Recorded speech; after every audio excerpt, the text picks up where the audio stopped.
You know how many times I would record something and like stop the whole entire video and do it all over again? Yep. It's All right, some shit like that. what's So, going on, everybody? It's your boy Toe Taz from the Knucklehead Podcast. We got Kenny from the DaCallUp, and we got Dave from the Pro Wrestling Podcast. What's up, everybody? We out here, man. It's Christmas Eve. Well, right now it's 12 o'clock, so it's Christmas Day. Y'all gonna be seeing this on Christmas Day, hopefully. And it's a Christmas special for the Toe and the Show show. The show is doing his family thing. Yeah, he's doing his family thing. But, you know, we got a special one for today. What's going on, guys? How y'all doing? I'm good, man. You know, chilling here at work, hiding out, talking to you, you know, talking shit. I hear you. I dig it, man. I dig it. Merry Christmas, everyone. Merry Christmas. Merry Christmas, man. Yo, you know, speaking of Christmas, all three of us, you know, the holidays are different for most people. You know, so I wanted to get into that. Like, you know, we all lost people, and I'm pretty sure there's people out there that lost people. So the holidays, you know, start feeling different, right? And I wanted to ask y'all, like, has it ever been a time where it didn't feel different, or you never got that old feeling back? I don't know. Like, I guess, like, for me, maybe like a couple of, like, I'll probably say maybe like 2 years ago, it felt a little good. You know what I mean? But then it was just like, you know, you get that feeling back again where you're just like, all right, man, I just want the holidays to be over with so I can just go back to like somewhat normal living. You know what I mean? You don't have to like deal with the gift giving and people want to do memory shit or whatever. You know what I mean? Yeah, I hear you. What about you, Dave? I don't know. I kind of lost the Christmas feeling a long time ago, but I mean, at least to me, it doesn't feel like Christmas. Yeah. Nah, I hear you. Because I feel like, you know, first of all, seasonal depression is a real thing, Mm-hmm. and that, I mean, this year has been really tough on me. You know, I've shared that with you guys plenty of times, and it's you know, Thanksgiving was hard. This is a little harder. So I'm just kind of like, you know, putting on a brave face and taking it minute by minute. So but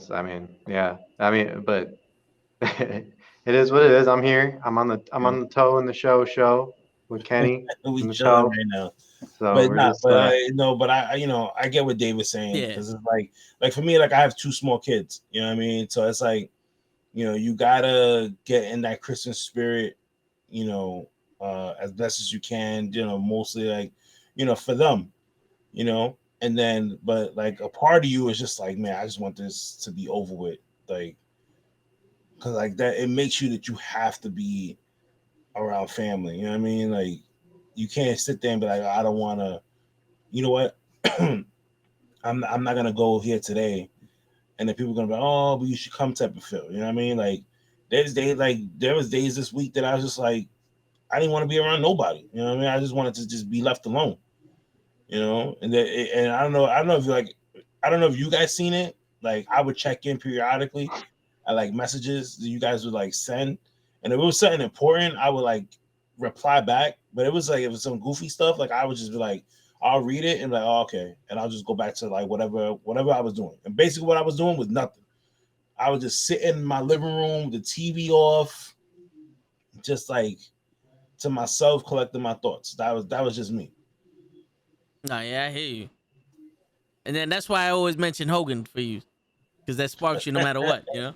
Like, and then, you know, it was funny because like when we was talking on Tuesday, then like that took my mind off of things for like a good while. So that's when I was like, and then I seen we was I don't know about you, but I felt like maybe we was taking over way too much because Dave kept reading the messages, and I could tell he was laughing, like he's trying to ask the guy a question, but I could see him reading the comment, and then the other dude is reading the comments, and he's just like, and he starts laughing. So then I was like, I went to Dave, I was like, hey, good show. I'm so sorry we started fighting.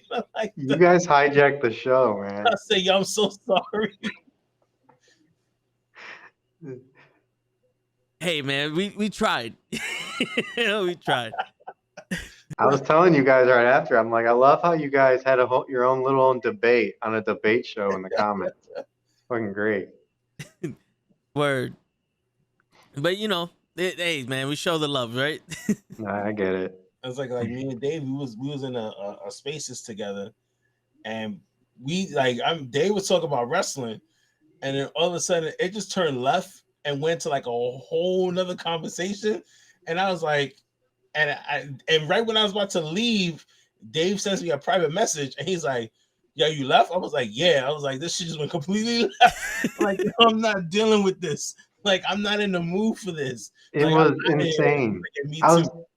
was talking to this guy about The Rock in like 90s Attitude Era and shit. And then all of a sudden it went from The Rock to the case that recently happened with the Kim Potter chick who got convicted, that was guilty. And then it went all downhill from there. Yo, man, that's what happened when you start talking about The Rock. That legal shit gets involved. Hogan gets involved, copyrights gets involved. It's weird. That's why we stay away from on the Thursday podcast because I mentioned The Rock once. I showed The Rock once, and I'm banned for life. You know what I'm saying? Like he don't fuck around. This guy. But yeah, I'm looking at new ways. Like now, what I did was like you seen the video that I sent you that I showed you guys before we started recording this, and I was like, how the hell did they get away with this every single week doing this? So I sent them a message. I sent them 2 messages. One to come on the show just to chop it up and talk crap or whatever. You know what I mean? And another one once I get them on here to just be like, hey, like, how is it that you guys could like put this intro? Like if you do it for like Spotify, Apple, like that's cool. Like they don't block you.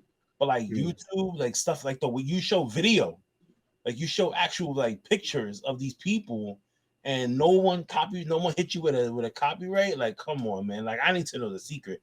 Please tell me because we can share it to everyone else, so we can start making some good intros too. Yo, for real, son. It's like what they speed up the voice or some shit. I don't know. But if you seen it was my shit on Monday that I was just playing the TV and you didn't even hear the fucking audio, and it was like, oh, you guys play X amount of time. I was like, what? And then the fucking shit about it is we was almost finished. Yeah. With the fucking show. Yeah. We was going to close to hour number 3 when all of a sudden everything just got shut down. Yep. Are you serious? I'm laughing right now because the way that it played out, because I was watching Kenny's stream when it happened. And it played out like a disaster movie, like everything was shutting down. He goes, Toe goes, oh man, my stream's off. And then Kenny goes, well, what are you talking about? And it just fucking shut down. Yo, I wish I could go. Man. Yo, and the fucked up part about it is that like, okay, so I can't see it on YouTube, right? Yeah. Like the only people who could see it is whoever saw it live. So we don't know how it looked to us because when I was on StreamYard, everything was still playing. So I was like, wait a minute. When he said, yo, my shit just got taken down, I was like, wait, that's impossible because I'm on right now. And he was like, no, it's down. I was like, bro, there's no message on StreamYard telling me, because normally it'll tell you. Like StreamYard would give you a warning, like, hey, copyright being detected. It'll tell you whatever it is that you're doing, like if you're playing music in the background or whatever, like shut it off or move to a quieter area. So it didn't give me none of that. It wasn't until I looked on YouTube and I saw the whole stream just done. And I was like, the fuck? So then I went on Facebook and that was done. So I was like, wait a minute, Facebook is down. So then all of a sudden I was like, yo, they hit. Are you serious? Yeah, and I was like, the crazy shit is Kenny can still fucking stream if he wanted to. I'm banned Yeah. for 7 supposedly, because I never got an email saying that I got a copyright Right. strike. I never got like there's no explanation in my YouTube studio. There's just Right.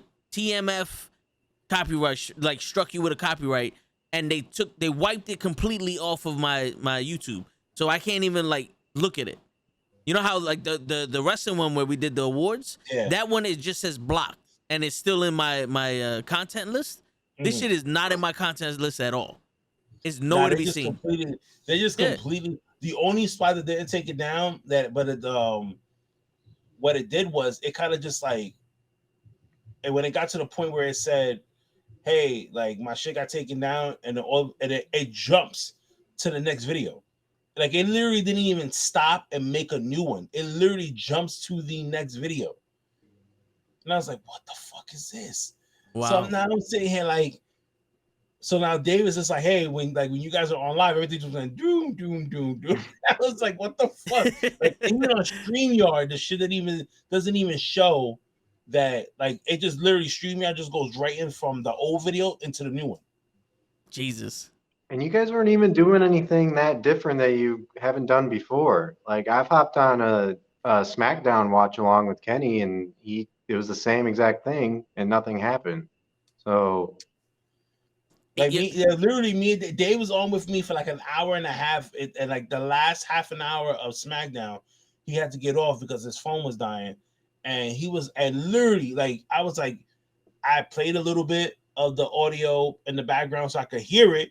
When they cut a promo, I would turn it on so I could at least hear the promo Yeah. of them talking, and then you can hear it on the playback. So that's I was like, wait a minute. How they gonna go? I was like, you know what, whatever. I was like, I wasn't in the mood to like. I was already. If not, listen. If Toe wasn't the one to go fucking bonkers, I would have. I'd have like, what the? Because when I got the email, I emailed them back, and I was just like, how is it that? Because they said like this is who did the claim, and this is their email. So I emailed them back. I said, I've seen plenty of other watch-alongs where you could hear the whole entire audio of the whole show Yeah. playing in the background as they're talking, and there's nothing. They're still up there for months. Yeah. There was a dude playing the Jake Paul Tyrone Woodley fight on his fucking YouTube page. That's how we watched it. Yep. And perfectly fine. But Yep. my assumption, because I can't speak to anybody, was we saw the reflection of Raw through Kenny's eye, his eyeballs, the reflection, and knocked you off. Because I emailed that motherfucker too. I emailed whoever, like they had an email in the studio. Yep. So I emailed them. And they never emailed you back. I said, yo, explain to me why I got copyrighted.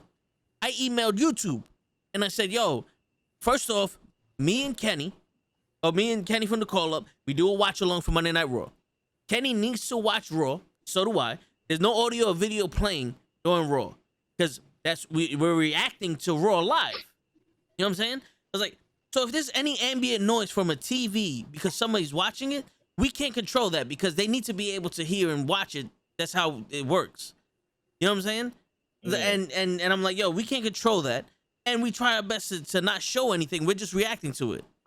Like, why was I copyright struck? I literally showed Raw on our stream and wasn't copyright struck. Remember that? The first time we did it, I showed it. We was watching it together. And no, I got a claim. When we did the first one, we did. Well, no, it wasn't. My shit got taken off in a matter of like 20 minutes. It got taken off, but it wasn't struck. You know what I'm saying? Like I wasn't banned and none of that shit. But yeah. You know what I'm saying? Like I've shown movies on the shit. It was small, but I shown shit and I played promos, you know, while we was doing the watch along. When Becky Lynch was talking, I played that and there was nothing. So I'm like, yo, what's going on? They write back, it's unclear. Wait, matter of fact, I got the email right here. Let's read this shit. He goes, thank you for putting in, let me make this bigger. Thank you for putting in your counter notification. Unfortunately, it's unclear to us whether you have a valid reason for filling a counter notification, so we won't be able to honor your request. Basically, them telling you go fuck yourself. We don't want to Pretty deal with much. it. Pretty It's much. Christmas. I have an unclear reason. And I said, oh, okay, so it's unclear why you struck me in the first place. I said, I told him, I said, I have a copy of the stream because I record while I stream also. So I actually, if I wanted to, I can re-upload the video and see what they do. If they don't copyright strike because they're racist, and I don't give a fuck, YouTube. Come on the fucking show and we'll talk about this shit man to man or man to woman, whichever one you are. We don't care. But you know what I'm saying? Like I was like, I can send it to you and you can tell me where I got copyright struck from. I have no problem. You know what I'm saying? Like I have no problem. If you can tell me where I went wrong, fine. You just gonna do it? You just gonna take the shit off? That's the problem I have. Cause now we can't even stream. I got, you know, like yeah, Lay, Gigi, Krills, Cabs, Show. They take time out of their day to be on this shit. You know what I'm saying? Time they could be spending with their family or living life. They spend time out of the day to do this shit, to be on the podcast with me, like you guys are now, which I appreciate. And for what? For them to just fucking ban us? Like Mr. Beast literally takes people's content. Yeah, there's a channel called Botch Club, or something Botch, where they take clips from WWE or AEW. Botchamania or some shit, right? That's it. Yeah. And they do that, and I've never seen them Nope. get fucking taken down. Yo, there's a guy who does reaction videos to different wrestling stuff. So he has like a top 10, like he'll do top 10 Hurricanranas in like different clips or whatever, right? So it'd be like WWE, AEW, WCW shit, indie stuff, and he literally like he has like millions of views and shit. And I'm like, yo, really? I'm like how the fuck does this happen? Like, how do you like? I'm gonna start testing shit. I'm gonna make a whole new YouTube channel, and I'm gonna just start testing this shit out and see what happens. Yeah, that's smart. Because that's ridiculous, bro. Yeah, like that's fucking crazy. Because I'm like, a double standard. I'm like, if you take down my YouTube channel, it's okay. Like, I'm not gonna fight it because simple fact that I already have all my interviews backed up anyway. Yeah. So if I wanted to re-upload my stuff, like, all right, fuck, like I'll just redo it, or I'll just go somewhere else. Like, yeah. I mean, Spotify and Apple Podcasts, they haven't had a problem with any of the shit that I uploaded. So nah, I take music from people all the time and put it up on Apple. They don't give a. They probably don't even listen. They're like, oh, fuck it, everybody can get up and listen. Yeah. But it's weird because of the music shit. I literally seen T-Pain go, yo, like I watch his Twitch streams. I don't know if you are aware that he streams on Twitch. Yeah, I've seen those. And he's like making a beat, and he goes, somebody asked him like, yo, what about the copyright shit? He goes, like, yo, us artists are hyped to see y'all use our music on a compilation or some shit because it gets featured and we think it's cool. It's the fucking studio that copyrights you, or the company, like rock whichever one. Right now, off the top of my head, I can't think of them. But the people that own the rights, like they're the ones copyrighting you. And I'm saying like, yo, that's fucking crazy.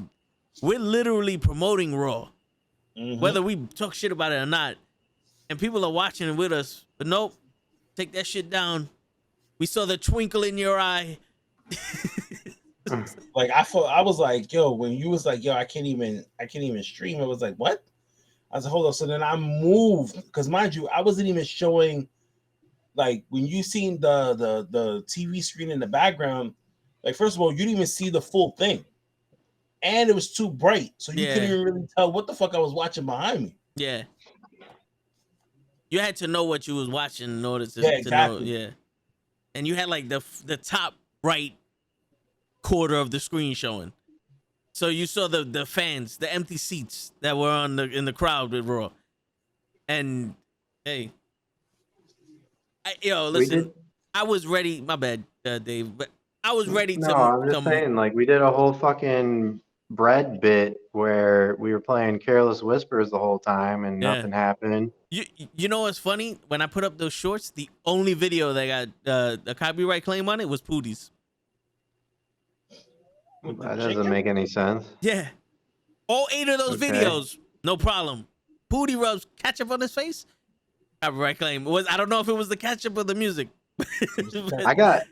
Well, I mean, not that it matters to me, but the video I made for my dad got copyright claimed. I know you tell me about that. Oh yeah, I mean that's bullshit. Like, yeah, well, fuck your dad. Yeah, right. We want that. Yeah, shit.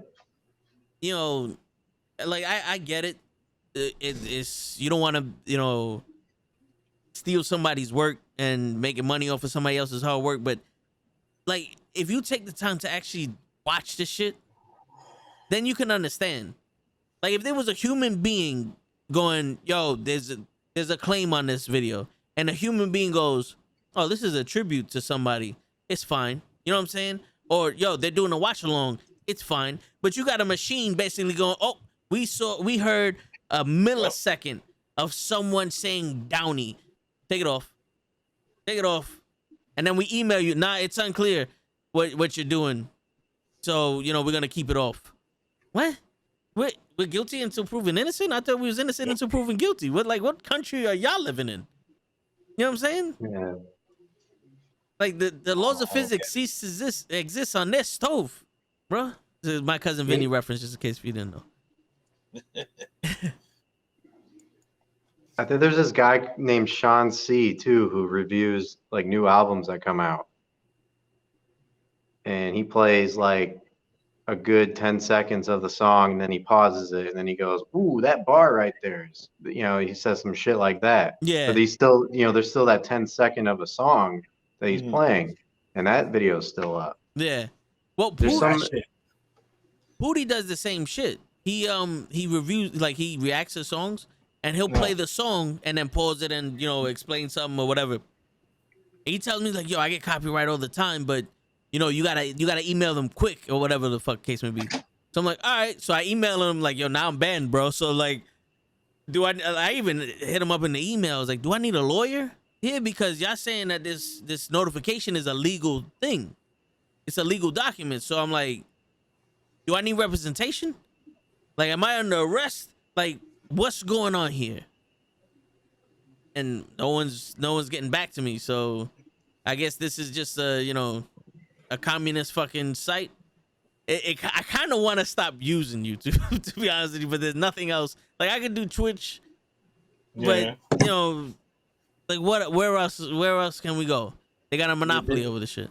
Yeah, because Twitch is like, it's like you gotta follow. I don't know how Twitch goes, because sometimes when I'll sit there and play a game on Twitch, and like nobody will be on. Like but like if you're on YouTube, you know what I mean, and you just click on, and somebody could randomly type in and be like, yo, WWE, I don't know, fucking greatest hits, and all of a sudden like you pop up.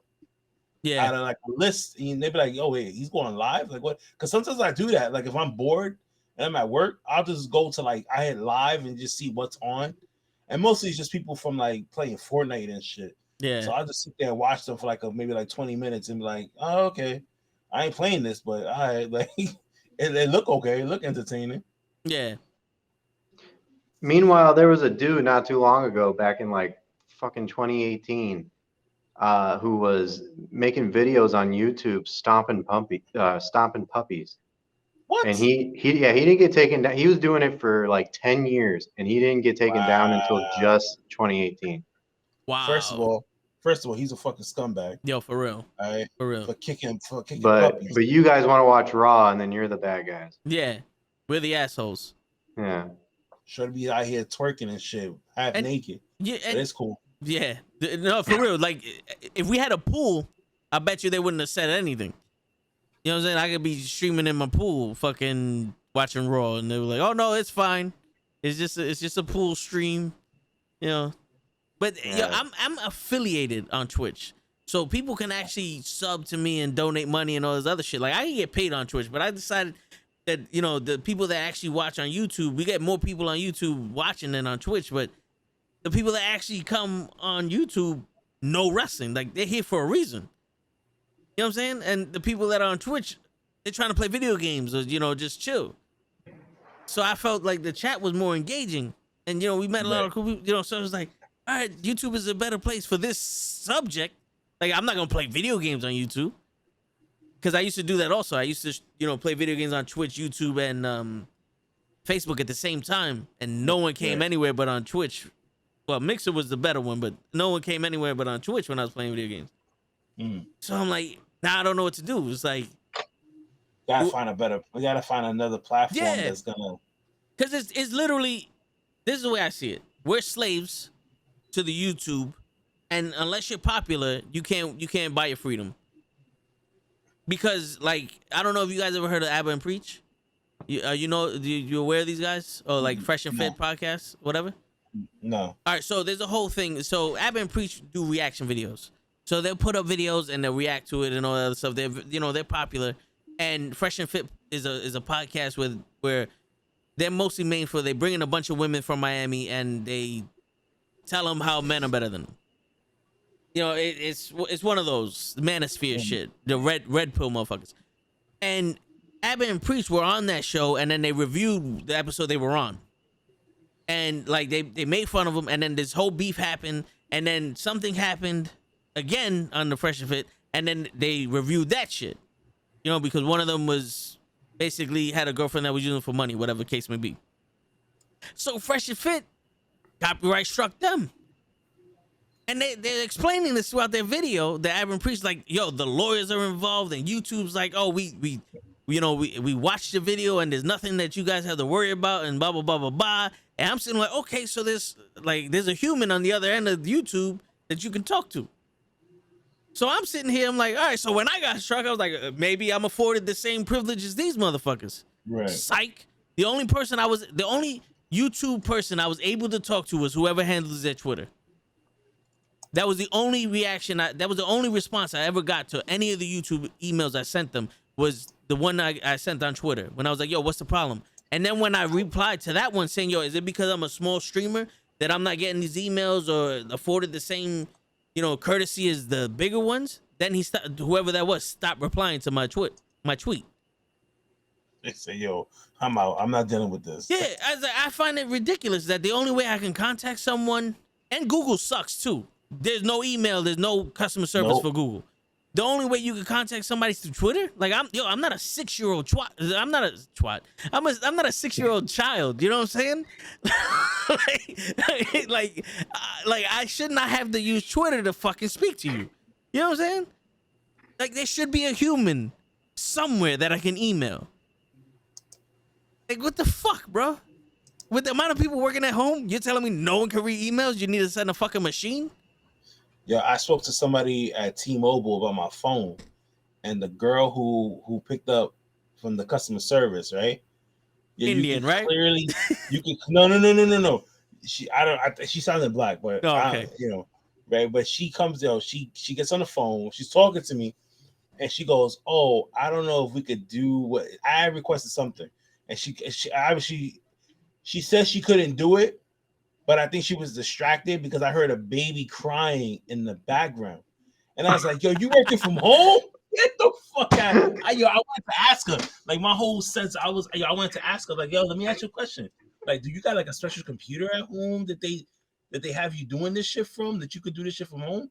If so, can you like fix my account? Because like, you slide me your personal number, and I would gladly hook you up. Like, yeah, you can wipe some shit off my fucking account here.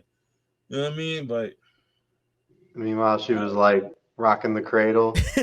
Yeah, well, she's talking doing to somebody's head. She's talking to me, right? She's talking to me, and all I hear is, I was like, the fuck? And like, at first I was like, yo, do I hear a baby crying? Like, yo, what's going on here? That could have been her. I don't know. You know what I'm saying? I know she wasn't there's another T-Mobile customer that's trying to get some shit off his account, and she working from home. You know what I'm saying?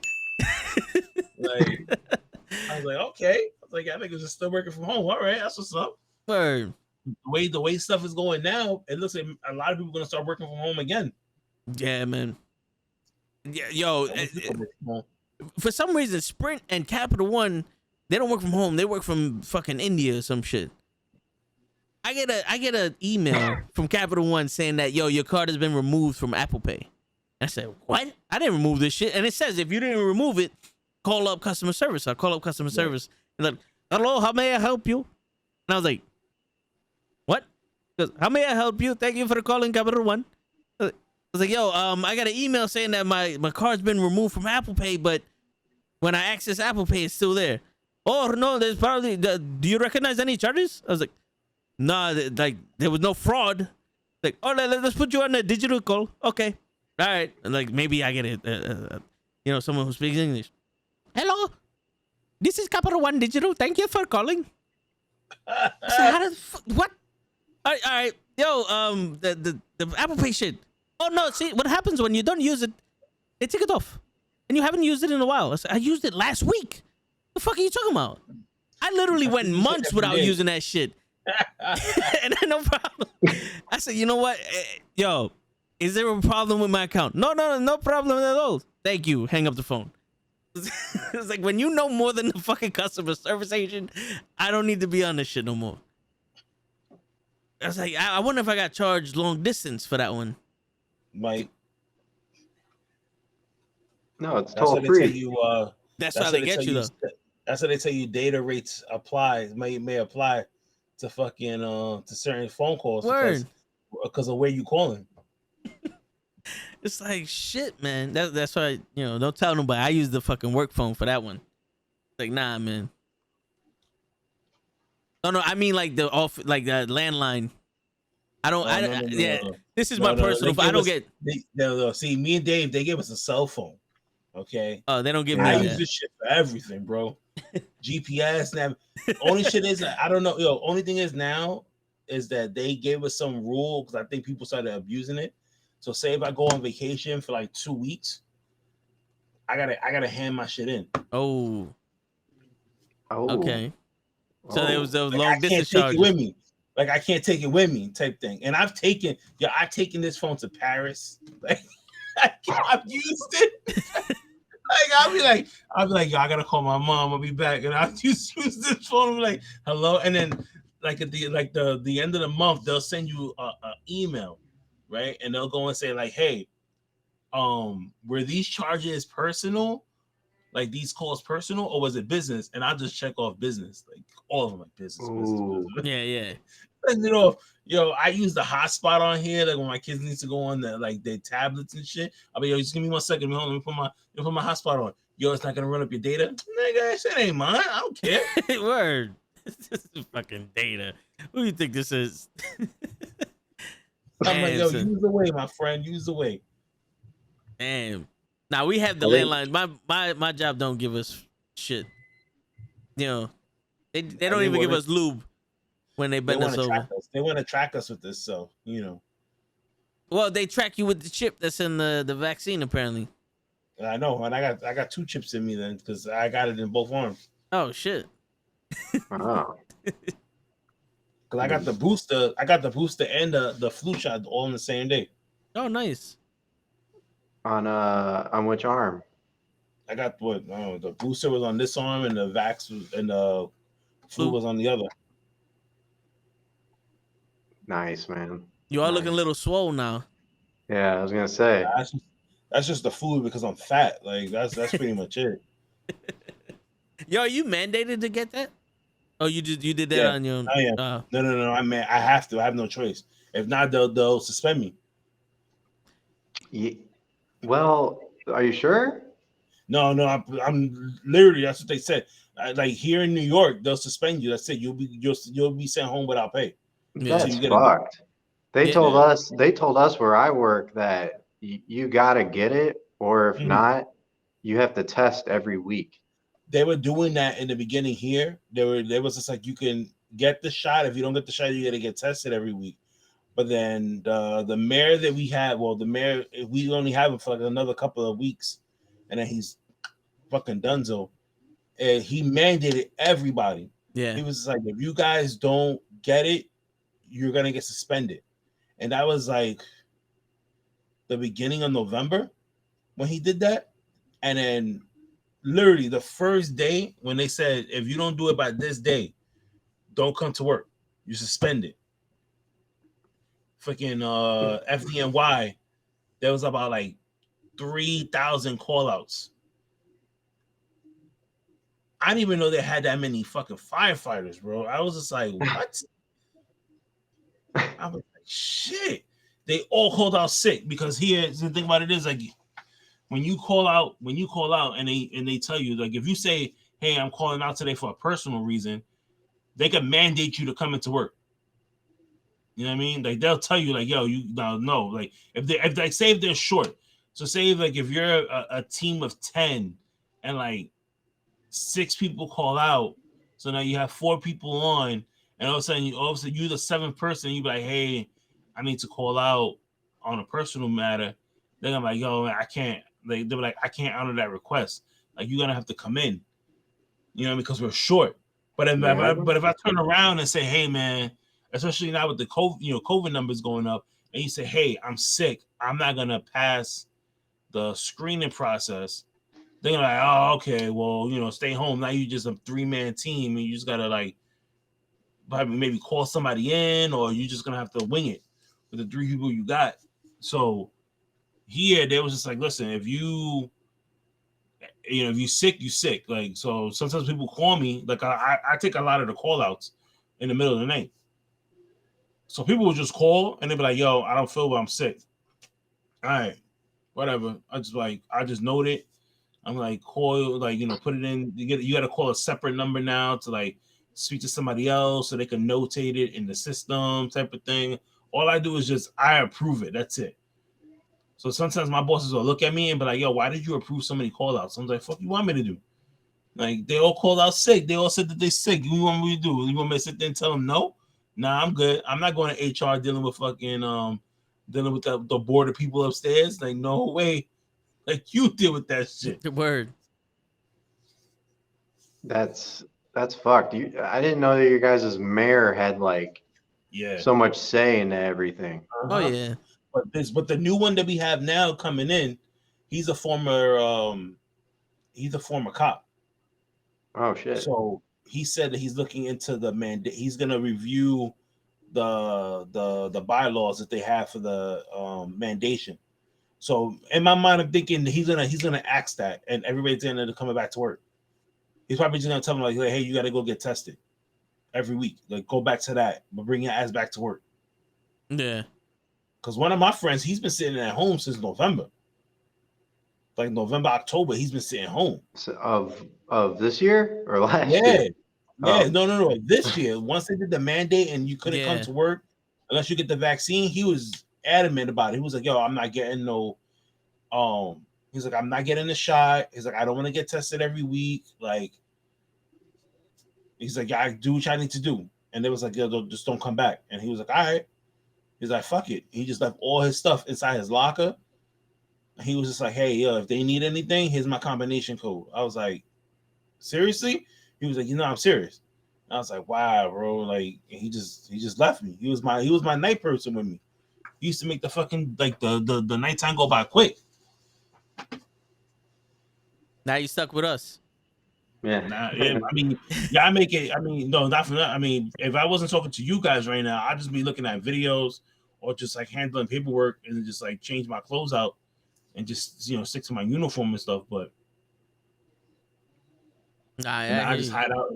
I hide out in this empty place right here because there's nobody here. It's the holiday, so there's nobody like at night. Yeah. Here, just me as a supervisor now. So everybody's outside. Shit, man. Fucking I work in a hospital, the Columbia Presbyterian, and they mandated that shit too. Like right after I got it, they mandated it because I got it for my pops, and like I'm like, yo, not for nothing, it should be a choice. You know what I'm saying? Yep. Like I don't like this mandate shit. Like I'm not against it. Like if it at the beginning, I'm not against it because if it helps, whatever the case. But it should be choice.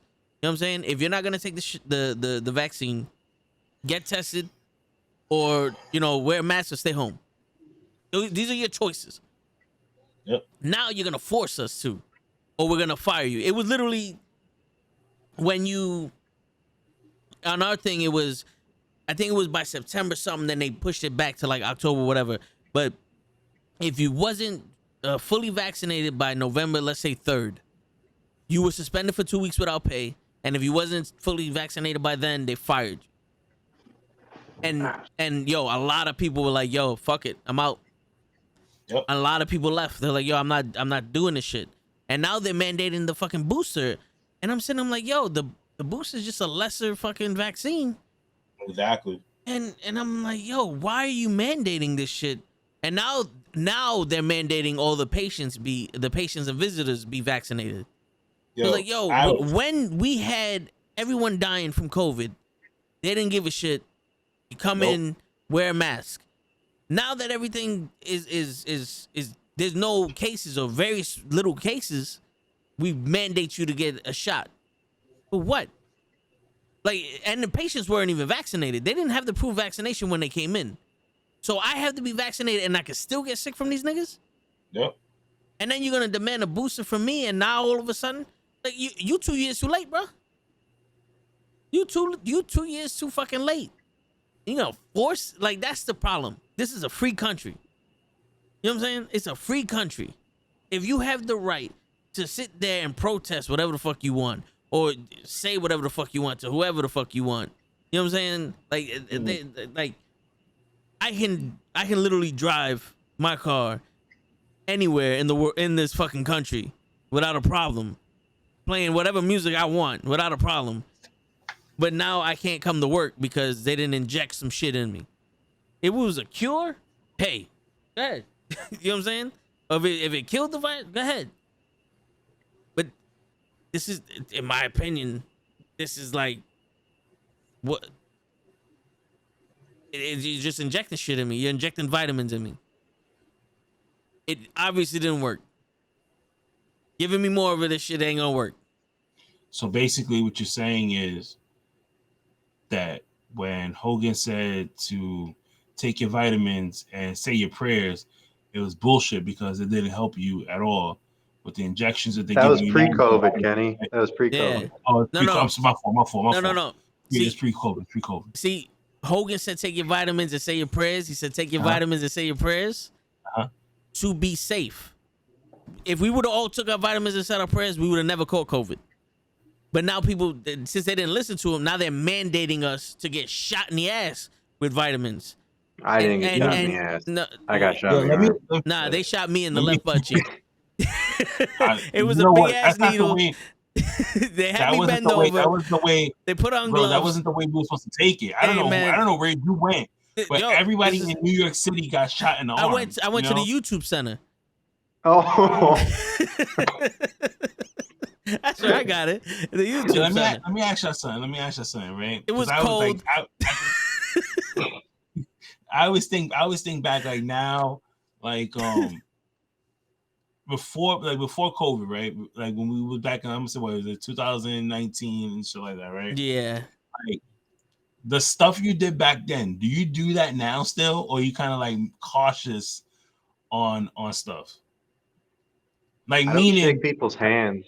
like, yeah, like that. So like, before, you see random people, you like, yo, you know, you give them a pound, you see you give them a handshake. Now you kind of like, you don't know whether to like shake their hand, give them a dab, whatever, or just do the like Saturday when I went to the movies, I met my my sister-in-law. She came with somebody, right? And the guy, they introduced me, and literally, like, the guy went like this, and I went like this, right? And then he went like this, and I went like this, and we just looked at each other. And at one point, because we just kept going back, and I said, and I paused, and I looked at him. I said, hey. Yeah, I was about to do that. Like, you know what? Just give me a hug. Like, just stop. Like, and I said, like, let's just do this over. Because everybody just looked at us mad weird. And I was like, let's just do this over. And I took his hand. And I said, hey, how's it going? You know what I mean? But like, I find myself doing that a lot with a whole bunch of people. Like, I don't know whether, like, I need to keep my mask on with you. Can I shake your hand? Can I? And then there's other times where, like, I've met people, like at shows, and they're like, oh, I haven't seen you such in a long time, and they all of a sudden they give me a hug, and I'm like, so now I don't know how to feel, like okay, like, even when I met Vin for the first time, when I seen him at Arc the Ash, like, he's sitting there texting me, he's like, yo, we outside. I finally catch up to him, and I have no idea whether, like, yo, should I give him a pound? Should I say what up? Like, should I just stand there and say, hey, how's it going, guys? And then he just came up to me, gave me a pound. He was like, "Yo, man, why are you so tall?" And I was like, "I don't know, man. I was born this way." Like, Yeah, the disrespect on this fucking guy to meet me with being so tall and shit. You know what I'm saying? No, but yo, I feel you. At the beginning, I was like that, but I'm the type of guy is like, if I know you, I'm gonna give you a pound. You know what I'm saying? Like, because I don't interact with people I don't know that often. You know, because I work. It takes me so fucking long to get home, and then I stream. So that's my life. And on the weekends, I sleep. So if I don't know you, I don't interact with people. But if I know you, I'll give you a pound or whatever you want to do. If you want a dap, I give you a dap. I give you a pound. I give you a hug for the chicks. I don't mind it. Like the patience and all those other. Hey, how you doing? I don't touch. I got my mask on. You know, all that other shit. But my boy's like that. He lives out in California.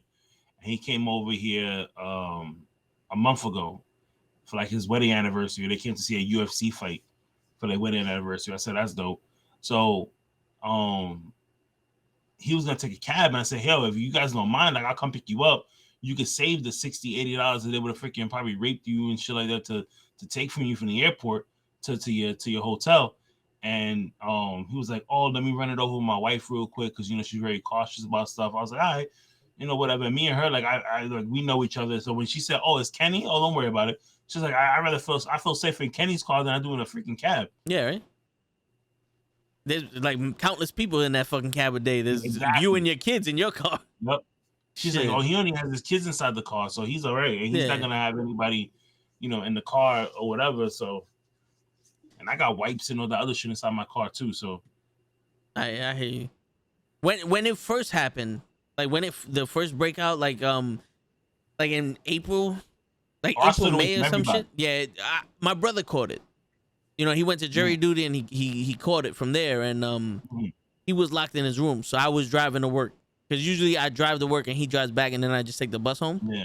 But so I was driving to work and driving back home, and when I would have hand wipes and the fucking sanitizer in my car.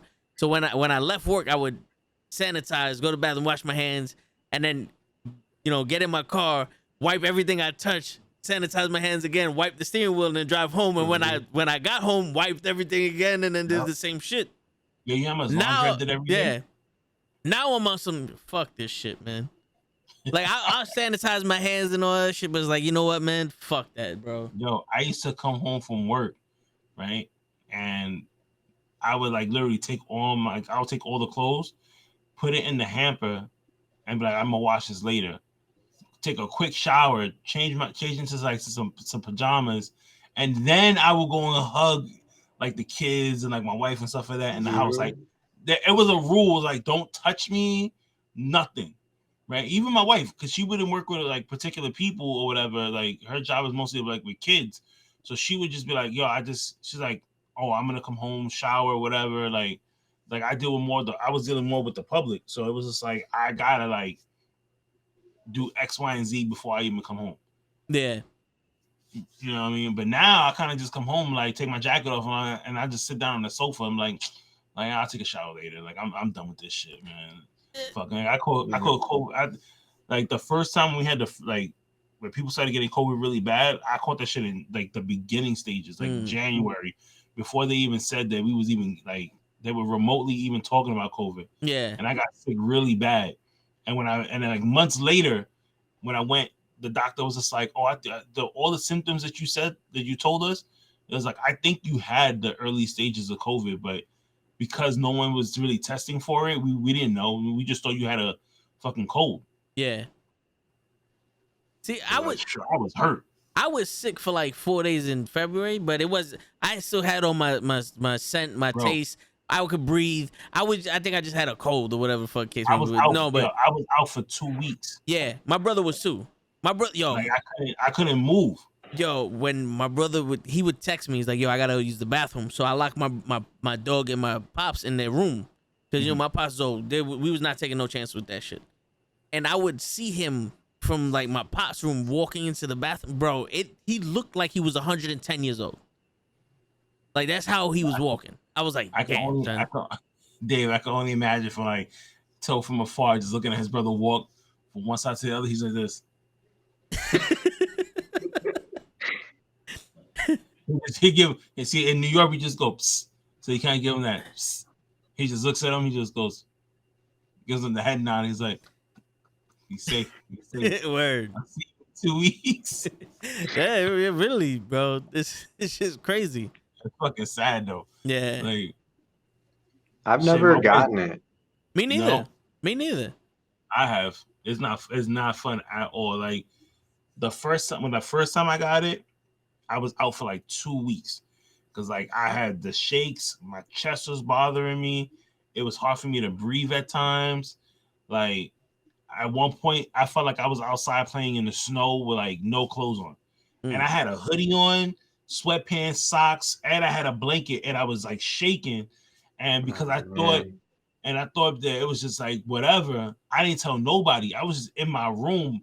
I was mostly in the living room, and I was just like why the fuck am I cold? And I'm always hot, you know. Like you see at my desk, like I got a fan, you know what I mean, here half the time. Yeah. And I'm just like shit, and I felt like fucking completely cold. And then the second time I got it was in the summertime, and that fucked me up. Even that messed me up because I just like. It felt like somebody punched me in my face. And what's crazy about it is that when I met you guys, and I did the interview with you, and I had you guys on my show, Yeah. I had COVID. Oh, really? Yeah. And I'm talking to them, and I'm talking to Vin and stuff, and then I'm just like sitting there, and the whole entire time I'm sweating. And mind you, we had the ACs on, and I'm just like buckets. And I can't. If you ever go back and just look at that, you'll see me with the hat on. I'm going like this. I'm going like going back like this. Yeah. How long you been a wrestling fan? Yeah, Yeah. that's how I was. And then I'm talking to them, and then like I'm laughing and shit like that because I'm trying to like get myself together. And the whole time I'm like taking sips of water. You didn't see me. You go back, you'll see me mad times going like this because I felt so dehydrated that I was just like, yo. Once it was over and I finished talking to you guys, I went to sleep. Damn. I was like, I'm going to bed. Like I can't take this. Like I feel like crap, and I went to sleep. Damn, we're gonna have to come back on your show, bro. With this time without you having COVID, so that way you can. Yeah. We gotta do it. We gotta do it all over again. That's like, and you know what's funny? I was looking back at the like all the people that came on, right? And Dave, we've known each other for like at least a month now, right? And Dave has not come on the show. Word. That's bullshit. He's only come on a stream for like an hour to talk about fucking SmackDown. That's it. But as far as like, no, I was on the show before. To do what? You had me on, but the shit was fucked up. We were supposed to open up a Hulk Hogan fucking figure. Oh yeah. And you're like, oh yeah, I'll do it later, and then later never happened. We were supposed to review WrestleMania 10, and I had the video. I said, yo, I found a video on YouTube. They had the highlights. We could do this. It's easy. Yeah. And then the day of, I went to go type the stuff in. I said, Dave, I'm just gonna type this in, and I was like, yo, the video is gone. I was like, they took it off, and I was like, so like me and Dave just talked a little bit about some other shit or whatnot or whatever, and then we finished the street. We finished it, and Dave goes, "Hey, you know you never unboxed the Hogan, right?" And I was like, "Fuck, yeah." That whole shit was just it was horrible. But I gotta like have Dave on again, just solo, just to talk about him. Like that's what I normally would do. Yeah. On a regular basis. But I've never had you like that. I've always had you like, "Hey, he's here to help me do this episode here." It wasn't like a, "Hey, my guest today, you know, is Dave." I always be like, "Oh, my co-host for the day is Dave from the Pro Wrestling Podcast," and they're like, "Oh, okay, cool." No, I gotta come back on, man. Have me on for a one-on-one. Word. And then whatever. And Toe, you need to come on after this next. In my opinion, I need you and whoever else to come on for in my opinion. Yeah, we're down, bro. We're down. Shit, just I'm gonna be in the chat. time and play. Yeah. Yeah. Oh, I know you'll be in the chat. Yeah, man. Just name the time and the place, bro. I know we're down to do it. Lay's down to do it. Gigi has a weird schedule. I feel like I caught her. Her schedule is crazy. Like I got her in the 3 hours a day that she actually has to do anything. Cause like As I know Kenny was trying to get her on his show for months, and the schedule never lined up. And that was the crazy thing, is that me and her would talk, and I'm like, yeah, because I was supposed to do an episode. There's an episode on there where I talk about women's wrestling. That's just it. That was like the whole thing. So I had this in my mind. I had this idea. I said, hey, I want to get 2 women who are like super passionate about women's wrestling, not just whole wrestling in general, just women's wrestling, right? And I remember bumping into Gigi because she came on and she was like, hey, I like the stuff that you're doing. And I looked at her page and I was like, I really like your stuff too. And like, you have a lot of knowledge of like women's wrestling.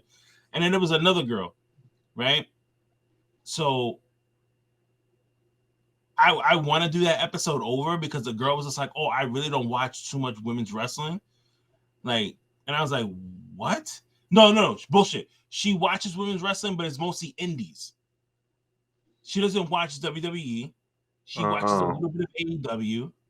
So, like, when I mentioned people from WWE, she was just like, yeah, I don't really know they work like that. And I was just like, fuck. I was like, I wish fucking Gigi was here.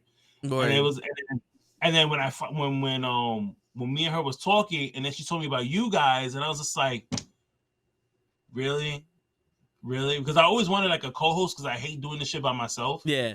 But like Gigi was somebody that I really wanted to like have on with me, and like we could like, you know, chop it up. But like you said, like our schedules never met, like and never lined up. It's even when Gigi won something from me and a contest, and I said, yo, you live in the Bronx, my mom lives in the Bronx, I gotta go to my mom's house anyway. Gigi lives maybe about, I'm gonna say 15 minutes away from my mom's house. Like I could take, like you could take the bus, get off, and walk up the block, and Gigi's house is right there. I drove to her house and waited there, and she was like, yo, I'm trying to get there, man, quick or whatever. But I got stuck at work, and I was like, yo, I'm just gonna mail it to you. I'll talk to you later. Because I was there for like 30 minutes waiting. Yeah. I'm just gonna talk to you later. Like, yo, I'm just gonna mail it. Damn, son. That's crazy. I didn't want to leave it on the steps. Yeah. At first I was like, yo, I'll just leave it on the steps. She was like, no, because then they'll take it. Because there's no labels and nothing on it. Damn, son. Yeah, that's crazy how that works. Well, I met Gigi through show.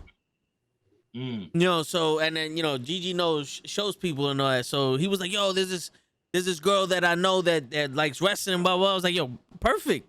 You know, we need like a female perspective anyway on the show because you got 3 dudes. It was me, Lay, and Show at the time. It's like, we got 3 dudes, and, you know, to have a woman's perspective, you know, and it's rare that you have a woman that likes wrestling like this. So see if she come on. She's like, yeah, I'm down. I'm like, all right, when's the best day for all of y'all? And she's like, Thursday. And Lay's like, everyone said Thursday. And me and Show is like, whatever day you want, we could do it. It was like, beautiful. And that's when it came down to Thursday at 9 for Gigi as at 10:30 when she, you know, comes on to stream and all that. And I was like, all right. And then I get in contact with you, and you told me that you've been trying to get Gigi on your show for a while. I was like, see, you should have had your Thursdays open. She told me about you guys. She was like, hey, check out the show that I'm doing on Thursdays. And I was like, all right, cool. I was like, what time does it come on? And she was like, oh, it comes on at like 9 o'clock or whatever. So I remember I watched the first one, and I was just like, shit. I was like, yo, these guys are really good. But I was like, well, where the fuck is Gigi though? And then she came on, like you said, she came on like at 10 o'clock. And I was like, oh, there she goes. And I was like, yo, this is like, it meshes really well. And then she was just like, oh, you got to come on. And I was like, okay, like, and now I'm just stuck with you guys ever since then. Yeah. You know? Yeah. We met Dave and we brought him on, you know. Word. We wasn't able to get rid of you ever since. I mean, nah, man. Meeting y'all was a blessing, bro. It was cool shit, man. I wish I had time to like have more people, because we tried to have the Turnbuckle Tavern on our show, but they were having just as many problems as you and Pootie and Cruz was during the Christmas feast. And it was like, I set up 8, you know, overlay for 8 people and all that. Like, I was ready, and apparently OBS Ninja wasn't. So I gotta try to get. I think it's the OBS. Like, Yeah, it could be because it depends on people's network, and like I think yeah. my network or something. But I really wanted to have like eventually do like a battle royal where it's like the Knuckleheads, the Call Up Pro Wrestling Podcast, the Turnbuckle Tavern, the Dirty Heels, every like 40 people in this shit just going at it. Let's see what happens. You know, let's see But the shit, that shit will crash fast, man. you know what Yeah. I'm saying? Like, let's see what happens. You know, let's get these people's opinion. Let's get some controversy. You know, 39 against 1, Hogan versus the world. Fuck it. Like, you know, like that type of shit I want to do. But apparently, you know, we're limited to this the mortal fucking technology we have. Hey, not for nothing, but these the Turnbuckle Tavern, I think they think I'm more than one guy. I mean, Because every time I go on their chat, they're like, "Oh, I love those guys. Tell them I said hi." I'm like, "What? Just me, just one guy." No, it was it was something like, you know what? And it happens because there were times where Toe would tell me, "Yo, like jump on the show," and I'm like, "All right, cool," and like, or I'll be in the chat and he'll say, "Oh, yo, Kenny from the call up is here," and somebody will go and be like, "Yo, his name is Kenny." Like I thought his shit was just the call up. It's like, and I'm like, no. Like the name of the show is the call up. It was like, yo, I thought that was like a nickname that you had. It was like, yo, the call up. And I was just like, no. Like my name is Kenny. So then I thought about it when I went back and I started looking at like I went to like Instagram and like Facebook and all this other shit. And it just said the call up. It didn't say the call up podcast. So I had to switch all that. So now people know, okay, that's a podcast. Because before they used to be like, hey, the call up is here. And I'm like, yeah, no, my name is Kenny. And they're like, oh, it is? Nah, I could definitely see that, man. The call up sounds like a real name. Yeah, that's what somebody said. That was like, I thought that was like a nickname that you like somebody gave you, and I was like, nah, like that's just okay. That's funny though. Well, originally the name of this channel wasn't the Knucklehead Podcast. It was Toe Tags, you know, and I changed it there too because when I went into some shit and I'm like, yo, yeah, I do a podcast too. I'm like, no one can tell that from my username if I'm in their channel. They just know it's Toe Tags. So now I'm in there and I'll be in there like the Knucklehead Podcast, and still I'm like, all right, now they know it's a podcast, but they don't know it's me. So I'm at that stage, it's like, dude, are they supposed to know it's me with the Knucklehead Podcast, or should they know it's me and then I do the podcast? So, you know what I'm saying? And I don't want to be making 17 fucking YouTube channels because, like, it's hard enough to run this one. You know, because a lot of people, technically, if you listen to these videos, like I should have a separate YouTube channel for the wrestling, the comics, the movies, and all that other shit. And I'm like, nah, I can't. I don't have that many emails. You know, like I feel like you should just be able to go one place to get the Knucklehead shit. You know, Yeah, you know, I'm not as professional as y'all, but you know, I try. I've looked at like in my opinion shit, and I noticed that everything else is good. Like I got the number of the episode on the right hand corner, my profile picture, the other person's profile picture. But every time I do a new one, I forget what the bottom says. So it'll say like live streaming at 5:30, or it'll say live streaming on this and this and this. It's always changing.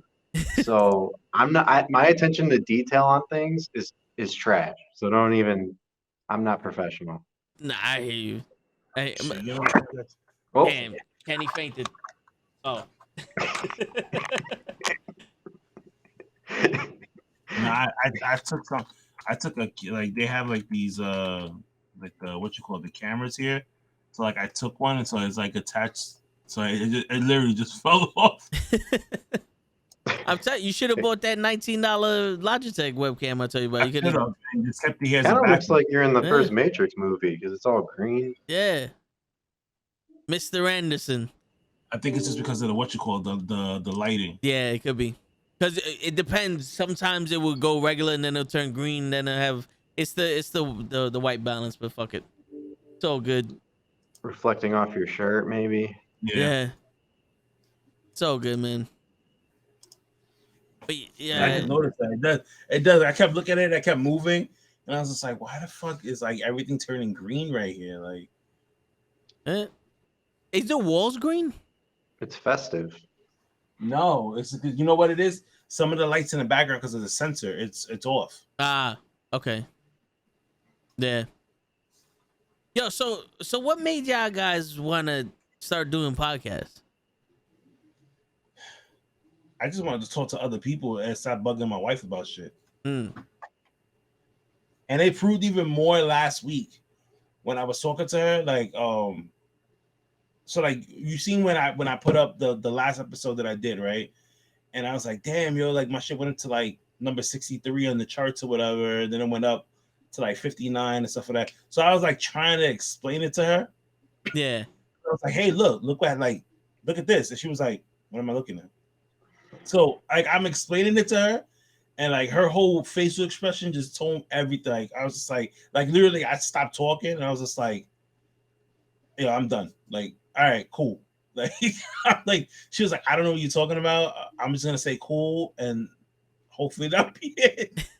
I was like, yeah, I'm done talking to you. Like, I don't even want to talk to you no more. Word. You ruined the moment.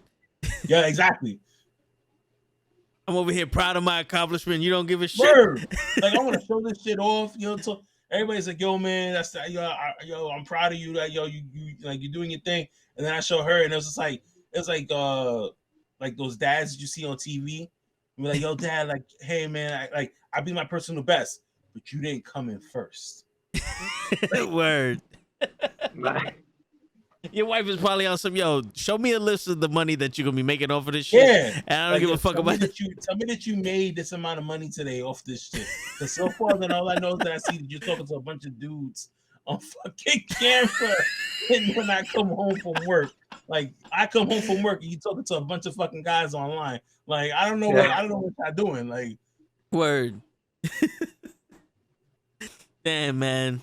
It's better than at least it's better than what happens when I tell people what I've accomplished. It's like one of those dads that you see on TV when he's like, "Dad, I made you this," and he goes and he's reading the newspaper. He goes, "That's nice, son," and he doesn't even look at it. yeah, I get that sometimes too. Yo, it's crazy because people are excited for me. They're like, yo, I have a podcast. Oh yeah. What do you talk about? Wrestling, comics, movies, and they look at me like, okay, I'm gonna go over here. I'm like, fuck you then. You know what? Yeah. I also talk about life, bitch. You don't know shit about like I did that. So when I started doing those the promotions for like the last episode or whatever, and I said, you know what? I'm gonna tell. I took advice from somebody, and they said, listen, even if you, oh, okay, no, my bad, because. I'm looking at y'all like I'm doing our sign language. I'm just like, all right. No, my neighbors are moving shit. It's like I think they're like moving metal pipes on top of metal pipes, trying to make a noise or something. Because all I hear is, and I'm like, really? At fucking 1 o'clock in the morning? Go ahead, Kenny. My bad. So somebody told me that was like, yo, even if they don't listen to wrestling, like just have them. Like sending a review. So I literally told everybody that I know. I was like, yo, do me a favor. If you have an iPhone, go on Apple Podcast. Like, just let it play for a little bit. Do it like say something nice. Yeah. So people was like, yeah. You know, some people, and then there were people who like they don't follow wrestling at all. And they sent me a text message back.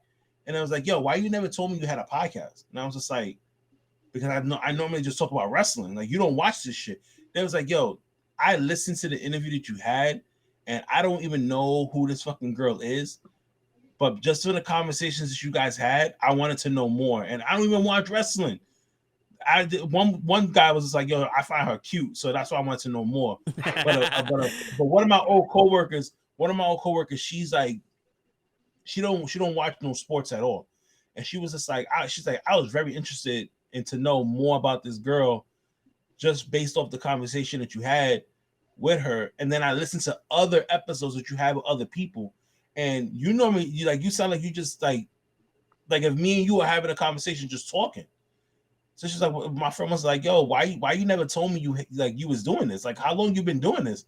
And I was like, I don't know, I've been doing it for like a year now. She was just like, yeah, you should have been told me about this. Like she told her other coworkers about it too. They was like, if you want to listen to something, yo, listen to this. And I was like, oh man, thanks for the support. And she was like, nah, she's like, keep doing your thing. She's like, I love this. She was like, I'm gonna keep tuning in every week, or whenever you tell me, just send me a link and I'll just keep listening to it or whatever. So I was like, all right, cool. Like, but I was surprised by some people even telling me this shit. And then I tell my wife, and she just goes, oh yeah, that's nice. It's like, you know what? Fuck it, just go away. You know what's crazy, bro? I'm like the opposite. Like I tell people all the time, like, yo, I got a podcast, you know, check it out, blah blah blah, and people like they give me the, oh, okay, that's nice, yeah. Like even my boys, I'm like, yo, I do the podcast every day. Oh yeah, that's nice, whatever. It's almost like they give me the, well, whenever you decide to grow up and have, you know, get a real job and, you know, become a man, then I'll worry about what you're doing. Like Bleaks, I grew up with the nigga. You know what I'm saying? Like I met him, like he's my boy's best friend, but I met him when I was like, you know, late teens. Awesome dude, like a brother to me. And his daughter watched me stream like the video games. So you know, his daughter always, you know, watched me play the video games and all that stuff. And then I guess when we started doing the comics, that's when he started, you know, coming into it. So he watches it, he'll hit me up like, yo, what's the topics for today and all that. Everyone else, no matter who I tell, they don't give a shit. But then Lay is like, yo, one of my dudes I haven't spoke to in years hits me, was like, yo, I didn't know you did a podcast. That shit is dope. Blah, blah, blah, blah, blah. Yo, I got a question. Is Show real? Like, is he a real person? And he's like, what? He's like, yeah, yo, there's no way that that's scripted, right? Like, Toe writes his shit for him. And I'm like, what? And he's like, nah, that's really Toe. Like, that's really Show coming off the top of his head. He's saying crazy shit. He's like, nah, there's no way. Like Lay's friends and Show's friends and Gigi's friends watch the podcast. Mine are like, nah, nigga, we're waiting until you get a real job. Like, damn. You know what's crazy? It was like I had somebody that came to me and it was like, yo, that I hit them up and I work with them. So I started letting people that like I work with know about it. And one of my coworkers was like, yo, I got you something. They just left it on my desk. And I was just like, okay, what is it? And I still have it on my desk because he was like, yo, why didn't you take it with you? And I said, I'm leaving it here in case.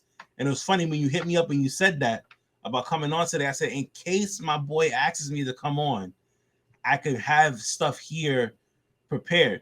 Because he goes and says, yo, I was looking at a couple of episodes and there's something that I noticed. He's like, you always wear the iPhone headphones. But then everybody else that you have on, they either have those big headphone things or whatever, you know what I mean? Except for Dave, because he lives by himself, so he could just, you know what I mean? Yeah. He could just blast his shit mad loud. You know what I mean? So he went out and he bought me this. Okay. He goes, he says, I need to see the headphones, like, you know, like you gotta be like everybody else. So he bought me these headphones for me to do my interviews or for me to stream. That's dope. So then I told him, I said, I have headphones like this. And he was like, you do? I was like, yeah. It says, I just don't wear them because it's just mad hot.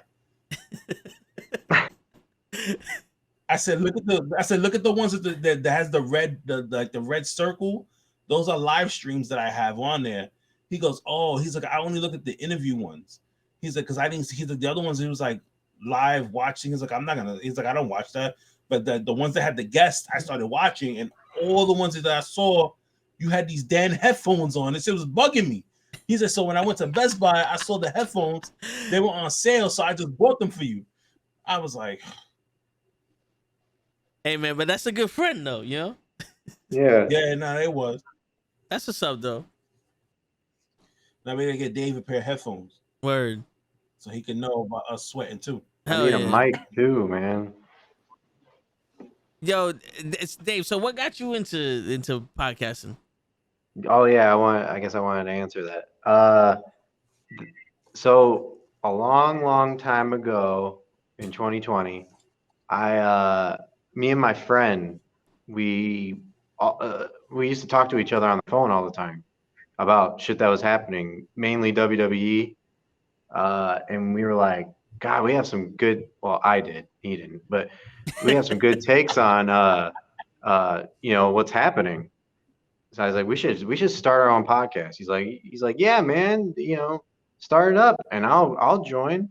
So I Basically, he created wanted him the to do FU show, which was a playoff of John Cena's The original finisher. name, yeah. Yeah, the FU. And I was like, oh, okay. So I made the logo. The cartoon face that was there. I had paid somebody. You know who Dino Champ is? Yeah, that guy. Fucking guy disrespecting And my show with that shit. I'm put a censor over it. Go ahead, Dave. My bad. no, you're good. You're good. And so I had the cartoon face, and they made a cartoon face for my buddy, and we did it for like a year, and it sucked. Because that's when I finally realized, like, this dude is I mean, you asked me what made me get into it. I'm about to go into a therapy session here, Yo, but go ahead, bro. Go ahead. fucking this dude was a fucking work, man. He was a piece of trash. Always belittling me, putting me down, and every take that I had that wasn't agreeing with his take, it was like I offended him in some way. So I was just kind of like sick of it. Yeah. And we had like our final falling out during Instagram. We were Instagram messaging each other like vocally, and it was about you'll never believe how we fell out. It was about me saying, and this is not a subjective thing, this is an objective thing. Kenny Omega has 5-star matches and Roman Reigns doesn't. That's That true. was the argument. Roman Reigns has never had a 5-star match. Well, man, Roman Reigns has 5-star matches to me. What? Okay, that's great. What? Yeah. Like, dude, it doesn't matter what it means to you. Dave Meltzer has never given that. But anyways, like, so I decided, like, you know what? I'm done with this partner shit. I want to do shit on my own. I know I got what it takes to do it on my own. Because this guy was telling me that I don't. I'm too monotone. I'm too this. I'm too that. Which in some cases I am when I feel like it. But I was like, I'm gonna do my own shit. So basically, I wanted to get into podcasting so I could talk about wrestling. I'm gonna talk about what I want. The interview stuff didn't come till later, but I wanted to dip my toe into that.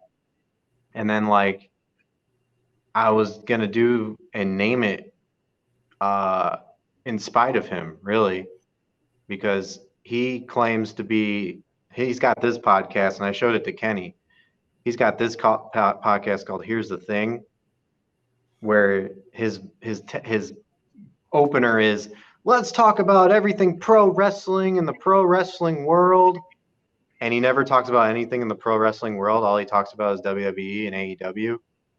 So, and there's more people out there, like indies and Yeah. shit. So I was just like, that's it. I'm making this. It's going to be the pro wrestling podcast.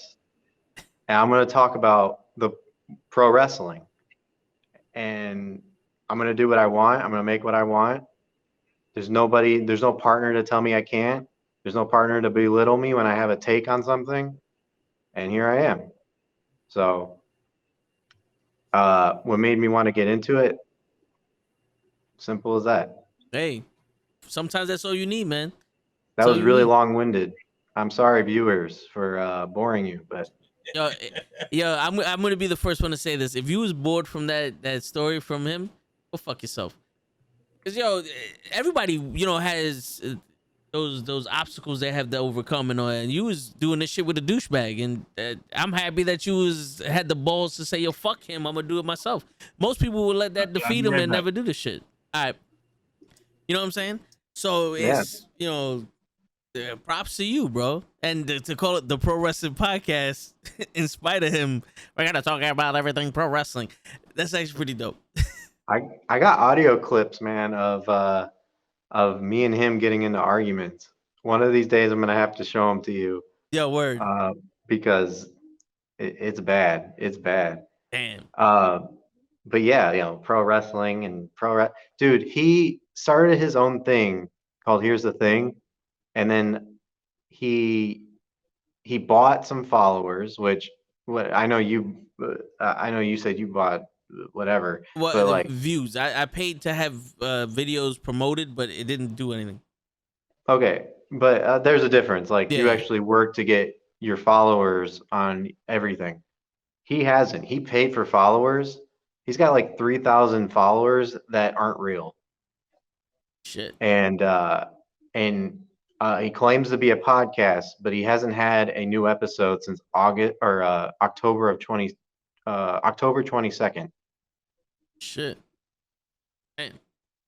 And he's like a one man podcast, so he tries to do interviews like you, or No, he just talks about the week,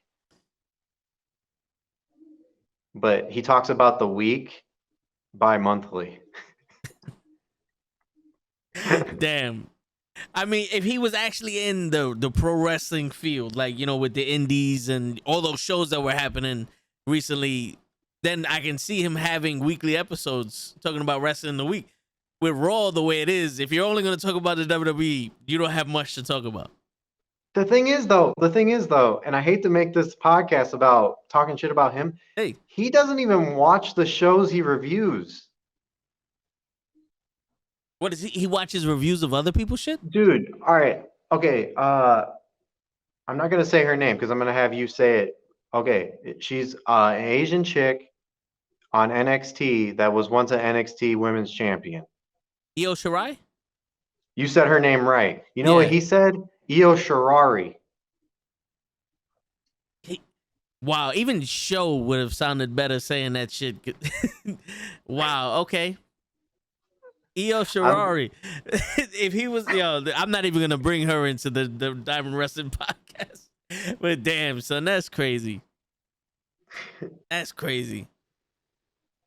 Oh, it was the same episode, I think. He even said it. He's like, but anyways, let's go let's go to AEW for a second. There's the TBS Women's Championship. We had Serena Deeb versus Hikaru Shida. And oh, dude, I'm telling you.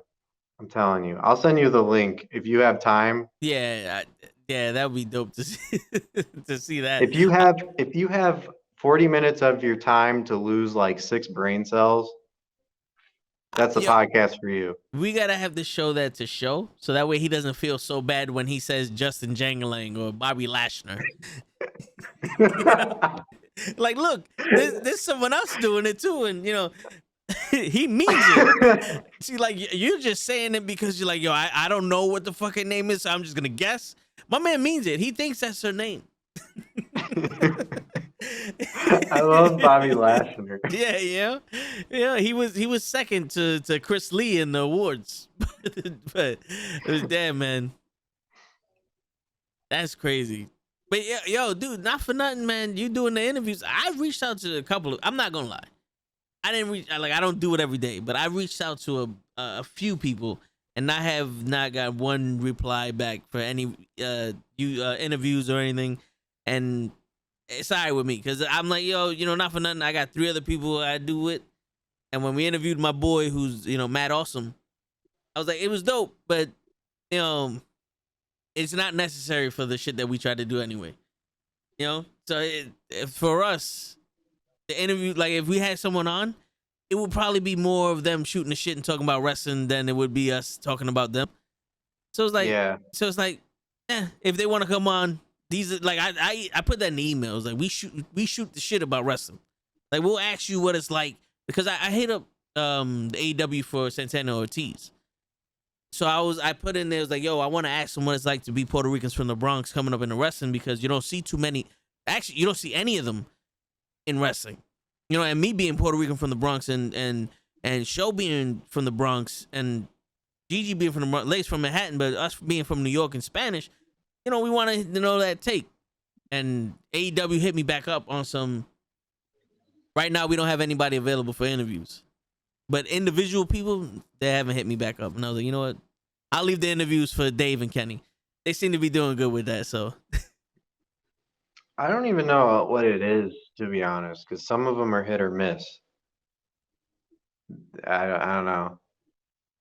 But I mean, I try, man. I'm not the best at it. I'm still learning. Like I'll take every advice that I get yeah. from like Kenny or uh other people, but um yeah.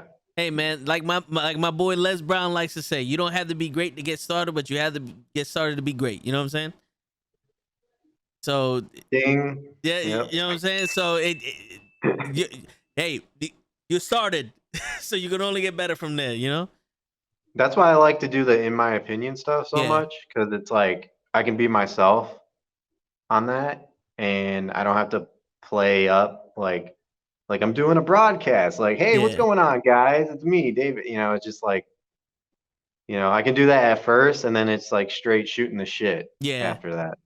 Cause I feel you. Cause like the hardest part for any of the podcasts for me is the intro. Cause I feel like I had to be like, "What's going on, everybody? It's your boy Toe Tags." And I was like, "You're not gonna get the rest of the show." You know what I'm Yeah. saying? So it's like I want to be on some. What's good, everybody? We got Lay, we got this, we got that, we got Kenny, we got David. We out here. What's going on? Start the Now shit. that Kenny's back, Kenny does it the best because he's him like all the way through an True. Yeah. interview.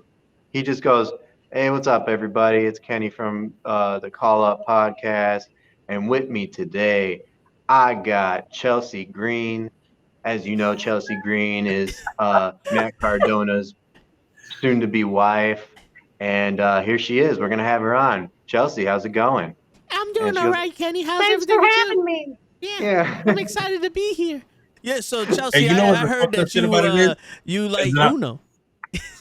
Yeah. I be nervous half the time trying to fucking remember. So I'll sit there and put it on my phone, and you'll see me sit there, and I'll be like, all day, I'll be like, okay, this is how the intro is gonna go, and I'm gonna say this, this, and this.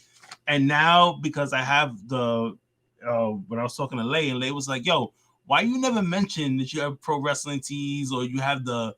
It's like now you have the shit with the action figures. He's like, yo, you need to put that in the beginning. I was like, fuck, you're right. So you seen the last episode when I was like, hey, Hmm. this episode is sponsored by Ringside Collectibles. And then I thought when I was standing there like going over and I was like, damn, I need to work on that shit a little bit better, man. Like I didn't like the way it came out.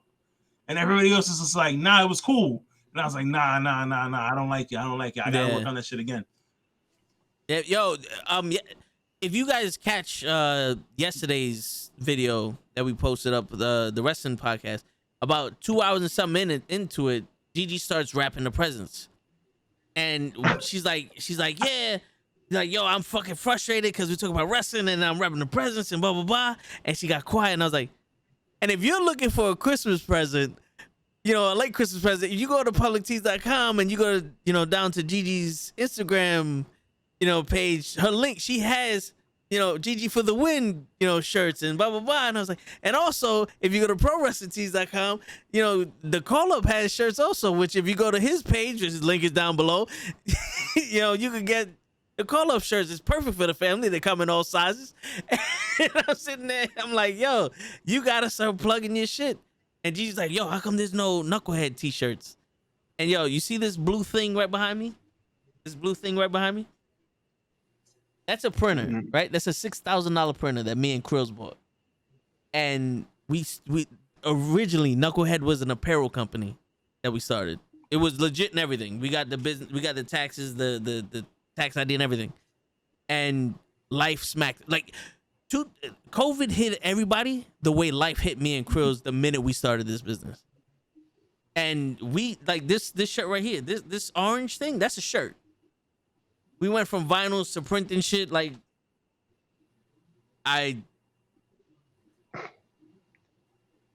You did the whole spinning over right now. yeah, give me, hold up. I had a shirt, and I don't know where the fuck it went. So as he's looking for this, right? Thank you. So when me and him was going over stuff, I told him, I said, yo, why don't you have a Knuckleheads like Instagram account, right? Because he was like, yo, we got one. But I was like, but you guys don't use it though. So then that's when he starts breaking everything down to me as far as like right now he's looking for a shirt. He can't find it. I can't find shit, bro. It was literally on my fucking bed this morning. Who touched my shit? Someone took it. So 2022, we're gonna make him start a whole new Instagram page just for the Knucklehead podcast. Yeah, because like he has it, but I never see him post anything. The last thing was he either has to revamp that one or just start a fresh new one. Yeah, I mean, if you look on fucking Knucklehead Instagram, there's plenty of shit. Uh-oh. Yo, you know what? I'm gonna go on my Instagram and I'm gonna fucking show you guys. What? What's the last thing you have on the Knucklehead one? Shit, I don't even know. Because Cruz was in it. Because the thing was All right, here. This is the. Shit. All right, so no one in the stream is gonna be probably able to see this shit. Oh fuck. So this is the Knucklehead Instagram, and all these shirts. That's what I saw. So all these shirts that we have on, we made with this printer. Yeah. You know what I'm saying? And so that's why I said that's like I look like a t-shirt company. Yeah. Because we even made t-shirts for giveaways and all that other stuff. We made a total of 300 shirts for a church. You know, like we had a lot of shit going on, and then it went into gaming and now the podcasting and all that shit. Do I still look good right now? Huh? Do I still look good and sound good? You good. Okay. But now, okay, we need to get the Knucklehead podcast. Matter of fact, I don't even think it should. And you know what? And now that I have you here, right? And Dave could be like, he's like, yeah, man, this is gonna sound good. I don't even think when you do the page, I don't even think that you should even have it say Knucklehead Podcast. I think, and I don't know if Dave might agree with me on this one, but I think you should call it the Knuckleheads Network, because there's so many different shows, bro. Woo! It's not even one. It's not one. It's many. So you'd be like, damn, the Knuckleheads Network. What the fuck is that? They're like, yo, hey, Mondays we do this with the DaCallUp podcast. Tuesdays we do, comics. Wednesday we do movie reviews. Thursday we have a whole wrestling segment. Fridays we go into deep conversation. So now you're gonna get mad. You're gonna get more people that's gonna go on there and be like, oh, okay, like, oh yeah, I subscribe to it because I'm like, I want to know about life issues with the toe in the show, whatever. And he just cut me off. What the fuck? Go ahead. Keep talking. Because you see this? This is our logo. I have one that says the Knucklehead Network and the other one that says Knucklehead Podcast. See, look at that. I've thought about this. It was either Knucklehead Network, Knucklehead Podcast, Knucklehead Organization. Like I had plenty of. Nah, I say network because you just have everything there, and then you always bring in me and Dave anyway. So it's like you're already networking with a whole bunch of other people. So you're already there. Boom, boom, boom. You're done. I like it. It's an entity. And then you throw in the t-shirt line into that. So you're like, boom, there you go. Oh, okay. And they all over the place. Yeah. I mean, you know, you open up the daycare center, Yo, I know people that do that, so we could. No, but dude, it's a lot. Like, I would need like somebody that's a professional to run that shit. Like, maybe I'll talk to Gigi, be like, yo, Gigi, can you run the Knucklehead Instagram or Twitter? No, I suck at that shit. Well, what you do is you just trust it to people that like, hey, you give it to Lay. Like Lay's always sending stuff in, in the chats and stuff like, hey, I found this funny today. You know what I mean? People that that you can trust with it, that's not gonna do anything reckless. Yeah, and it's like, hey, you like me and you, we talk about wrestling all the time. can you sometimes, like, if you're gonna post something on yours, can you also post on this one here? You know what I mean, like that. And you're like, all right, cool. You know, and if you need to do like short little videos and stuff like you already do, that's something that you could do because you're strong at that. And just post it that way and just be like, yo, this is what I'm doing today. I'm just gonna post videos. Oh, I'm gonna post rails all day long. Gigi's gonna do freaking memes. Show is gonna talk about whatever. Or like if you see a situation, like, yo, you see this two fucking guy and a girl arguing on the train, boom, post that on the Knuckleheads Network. Like, yo, you know what? We might talk about this on Friday. Oh, okay. Well, what's Friday? Like, oh, you know, we talk about life issues and stuff like that, blah, blah, whatever.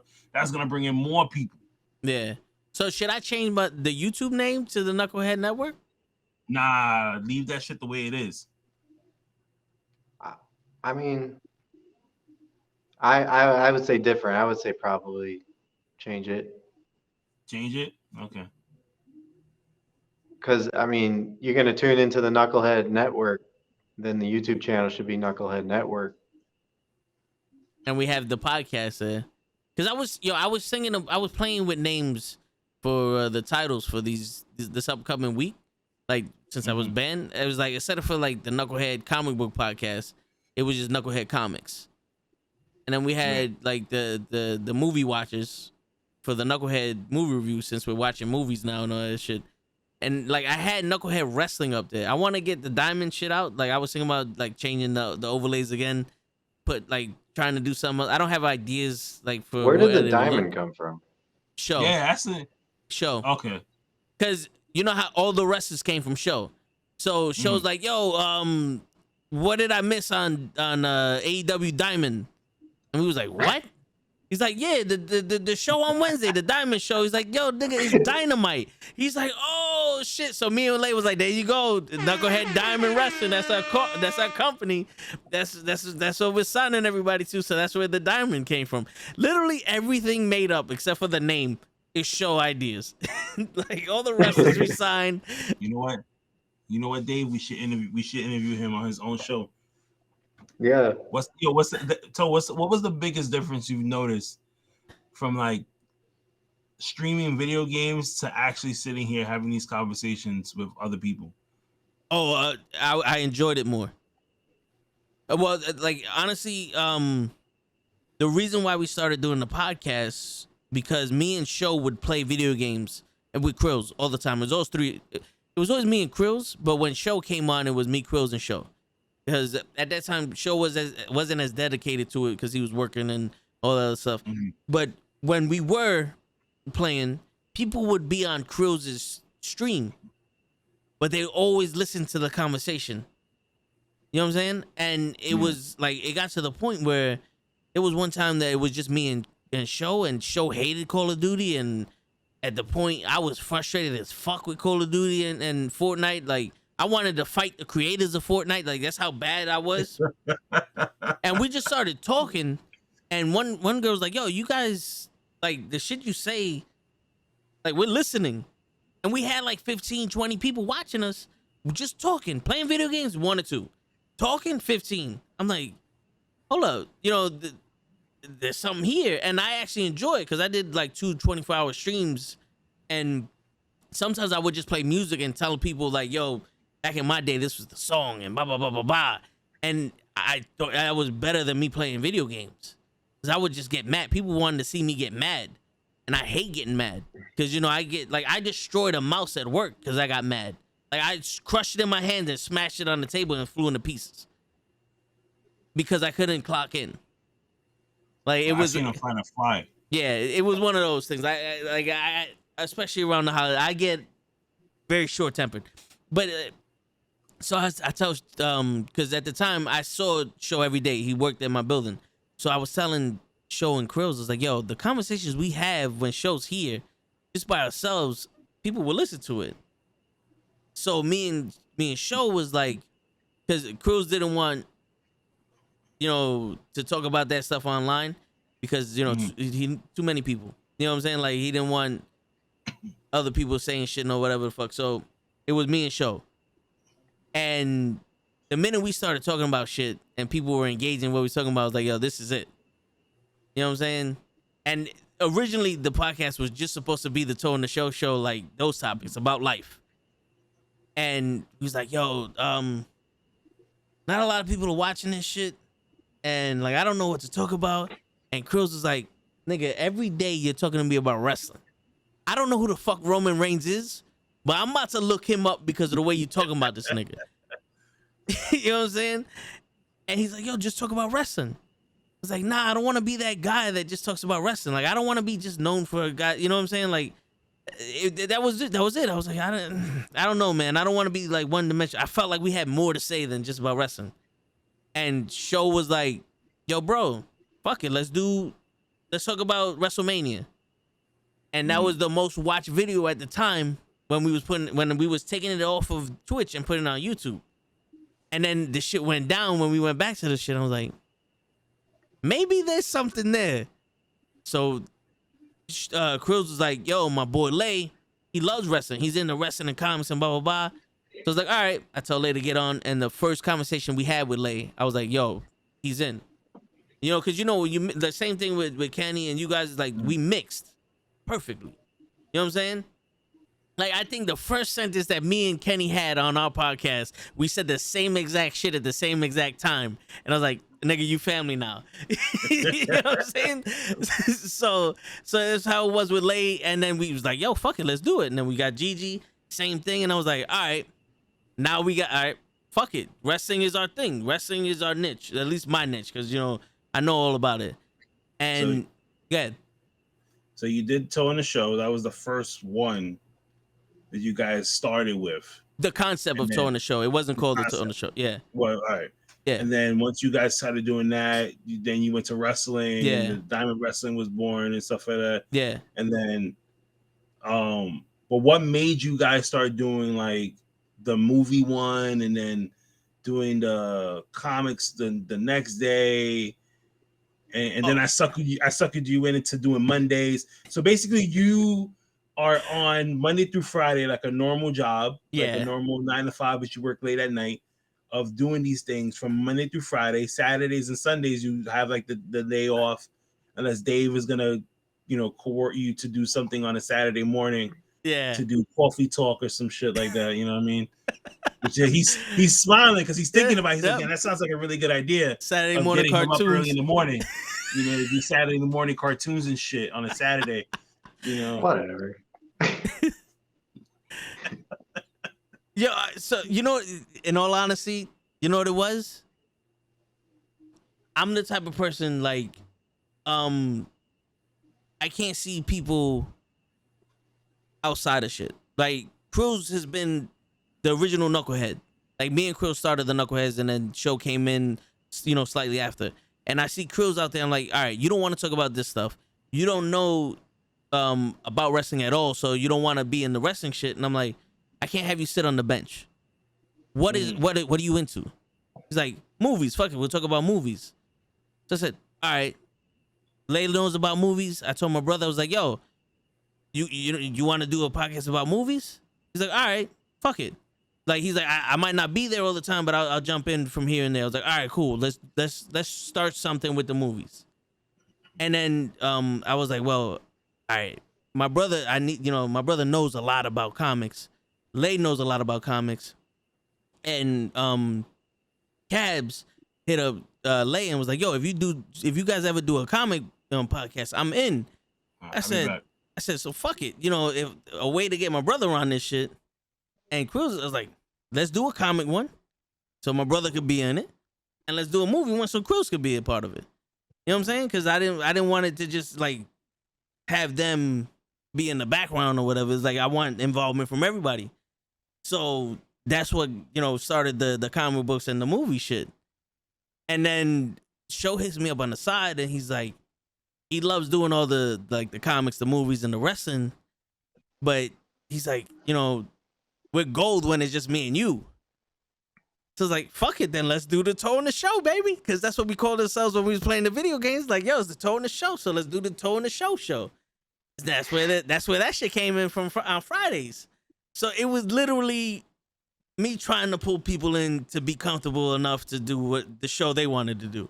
You know what I'm saying? Mm-hmm. So that's how all of them started. You know, so it's weird. It's like it wasn't like how Yah was like he just wanted somebody to talk to. You know, you wanted to do this, but you started out with a fuck face, and now you're doing it, you know, on your own. It was me just like, all right, there's something here. Everybody join. How do you want to join? You want to play basketball? Fuck it, we got a basketball podcast now. You in the MMA? We got an MMA podcast. Like we was gonna start an MMA one, but it's like we don't have enough days of the week. You know what I'm saying? Like we don't have enough days of the week, and if we went all 7 days out of the week, I don't think I would survive. Like I barely do it like the 5 days of the week. I need my weekends to sleep, bro. I woke up at 2:00 in the afternoon today, and I hit up my family, yo, Happy New Year. Oh wait, nah, it's not New Year yet. My bad. Like I thought I slept for the whole week.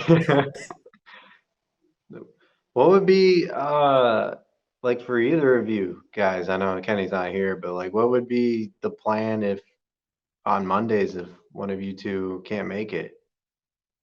Are you still gonna do Monday Night Raw review, or is that done because of the whole copyright shit? Look like moving forward the copyright shit. I don't know. Like I think we're gonna have to come up with a plan, you know, so that way we don't get copyright struck again.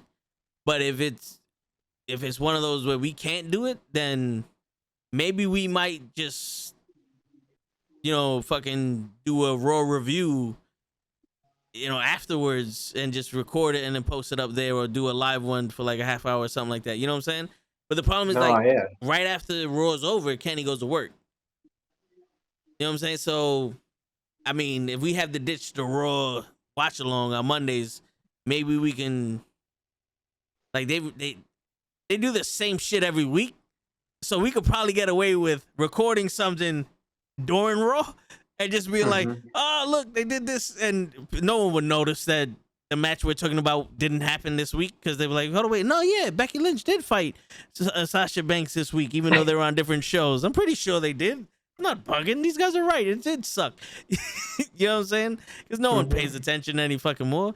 But yeah, if we're gonna keep getting copyright struck, I don't know. But as of right now, I don't see us changing anything, except for we're gonna have to take that 1/16 of the TV out of the frame.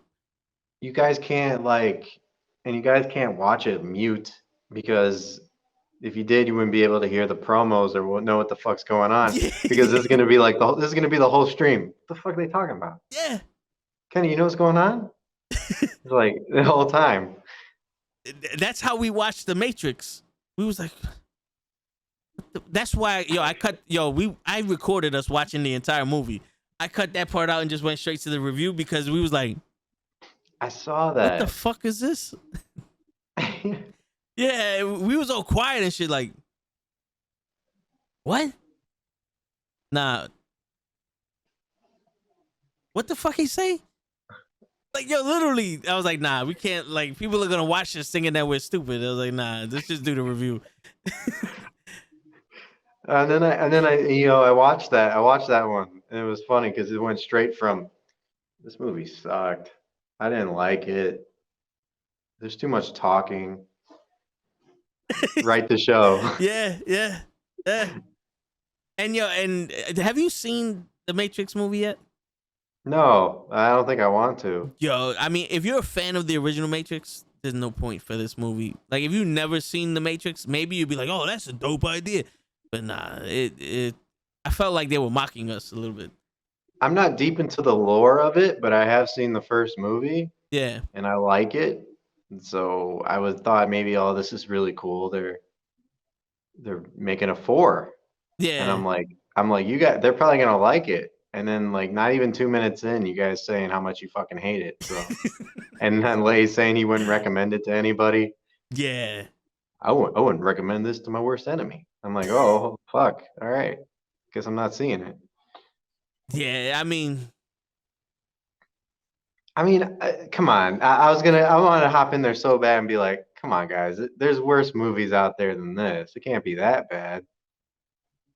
Yo, but like I said in the thing, if they named it anything else, like if this wasn't a Matrix movie and they just had the people from the Matrix, and like they called this the fucking the the interweb or some shit. This movie's alright. It's tolerable. But since it's a part of the Matrix franchise, nah. They like the only saving grace in that movie is that Neil Patrick Harris did his fucking thing. Like he did amazing. He did an amazing job in that movie. Other than that, this did not go well with the way they told us the Matrix was supposed to go. Not even for Keanu? I really thought. Yo, dude, even the fight scenes, like they Jason Bourne the shit out of those fight scenes. Like They did mad camera cuts, so you couldn't see most of the shit that was happening. And I'm like, yo, that's not how they do the Matrix either. Like what's going on here? Like, I know Keanu can fight. Like, he has another movie coming out where he's fighting people. Like, what's going on here? But yeah, it was. Like, I wouldn't. If you can watch it for free, if you have HBO Max and you watch it for free, and you have 2.5 hours to kill 5 brain cells, because it's not as bad as your boy. but yeah. But you know, you could try it. You could try it. But when you watch it, come back and be like, yeah, this shit is stupid. I'm currently that's what I wanted to do when I came on here. I was like, I said, give me 15 minutes because I was trying to finish up Spider-Man Into the Spider-Verse. Oh yeah? Yeah. Because I saw it the first time, but I didn't really get to see it because when I put it on, it was just more like background noise when I had somebody come over. And so I didn't really get to see it. So then I first time ever fully watched it. And I'm sitting there, I'm like, Miles Morales is probably the best Spider-Man, like OP Spider-Man I've ever seen in my life. Oh yeah. Like, how do you a Spider-Man, but also have invisibility and like electric shock? How the fuck does that make any sense? I don't walk around and look at a spider and be like, well, that thing's gonna shock me. But wow. Yeah. I mean, and the visuals too, man. Like, I couldn't believe the comic book style that they had it. Like, Sony Pictures, they were on such a fucking like downhill. Like open season was trash. Everything else they did was trash, and then they just went right back up with that movie. I don't know. It was just an amazing, colorful fucking movie. The cinematography was good. The director knew when to move that camera. You know. Yeah. It was phenomenal, bro. I get it. I like that. You got the show review. You sound like show, right? Yeah. No, but yeah. Have you seen the new Spider-Man movie? No. And you know what? I went to go tune in to the I think it was the wrestling podcast. Oh yeah. And you guys were like talking about it in the wrestling podcast, so I had to turn it off. Oh yeah. We mentioned was like, God damn it. And I just Yeah. You know what it was? I noticed I referenced that movie a lot throughout the thing, and I was like, in my head I was like, fuck, so much for me not ruining the movie for people. Yeah. Okay, so why haven't you seen this movie yet? Me? Yes. Because I'm a broke boy. I'm a broke boy, Kenny. I'm eating Mox mac and cheese. The best mac and cheese, from what I hear. The best, yes. All right, we'll see you later, Kenny.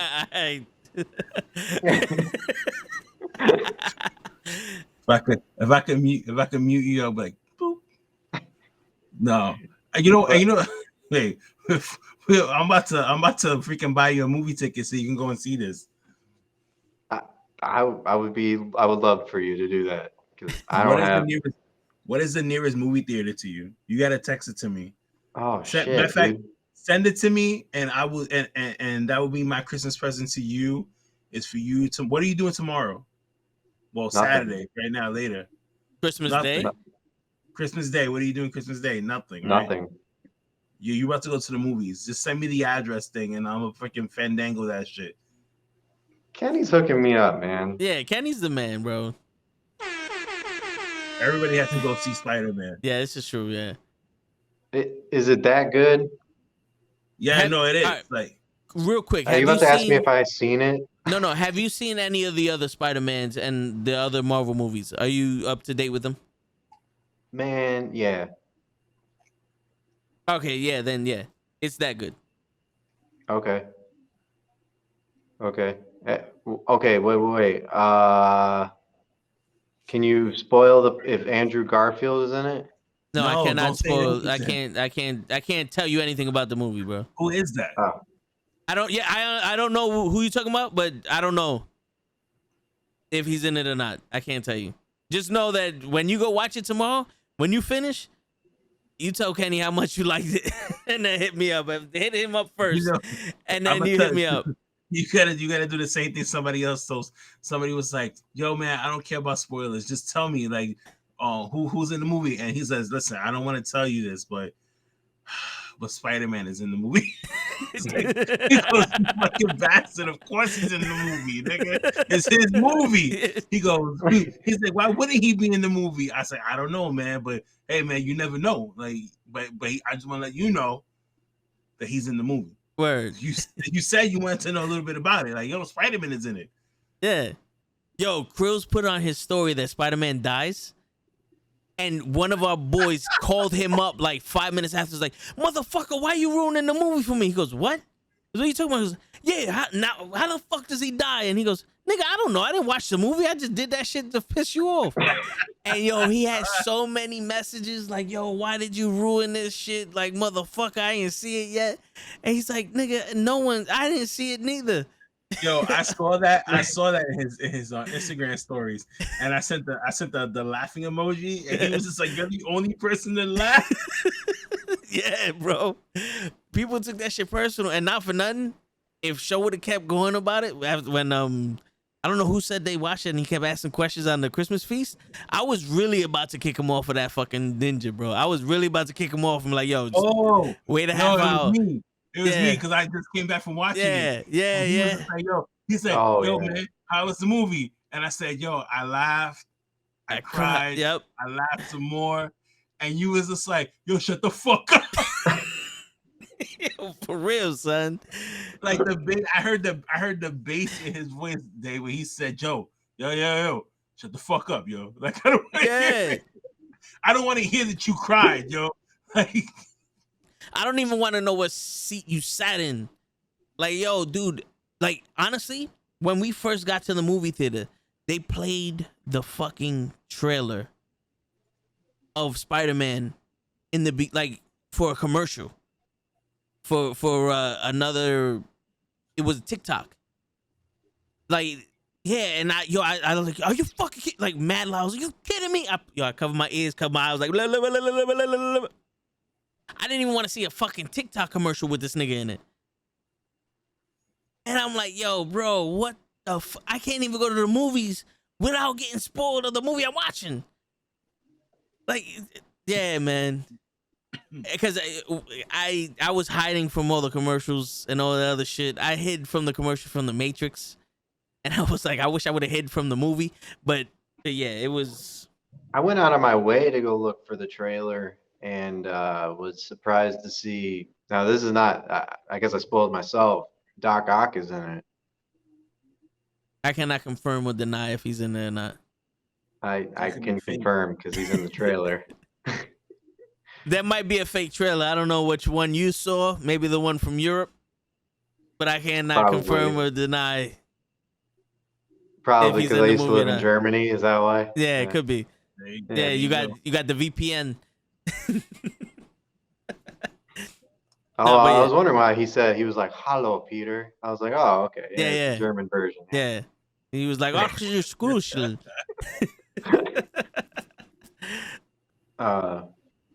No, but I need to buy myself a call-up shirt. Yeah, I'm about to leave pro wrestling tees. Did you hear what happened to them? No. Oh, yeah, the breach. They had a credit card breach, bro. They literally was like, people's information got leaked out. But they didn't make it a big headline. Yeah, they didn't make it a big headline for some reason. They were like, keep it on the hush. Yo, you know what's crazy? Just crazy to me It said pro wrestling tees will email you about everything. They said they sent out letters in the mail to people about this shit, bro. I said, hold on, what type of fucking turtle shit is this? Word, that's fucking crazy. I said, no fucking way. Yeah, because I have my shit on there, on the app too. Like, I have a whole store. Like, you have all my information. You have my address. You have my fucking telephone number. You have my PayPal information. Like, you have my credit card information from times that I've used my card. Like, You know, it's Right, funny. You got me checking my shit because it's like if somebody were to steal my information, they're gonna have to put money in my account to spend, to buy shit. You know what I'm saying?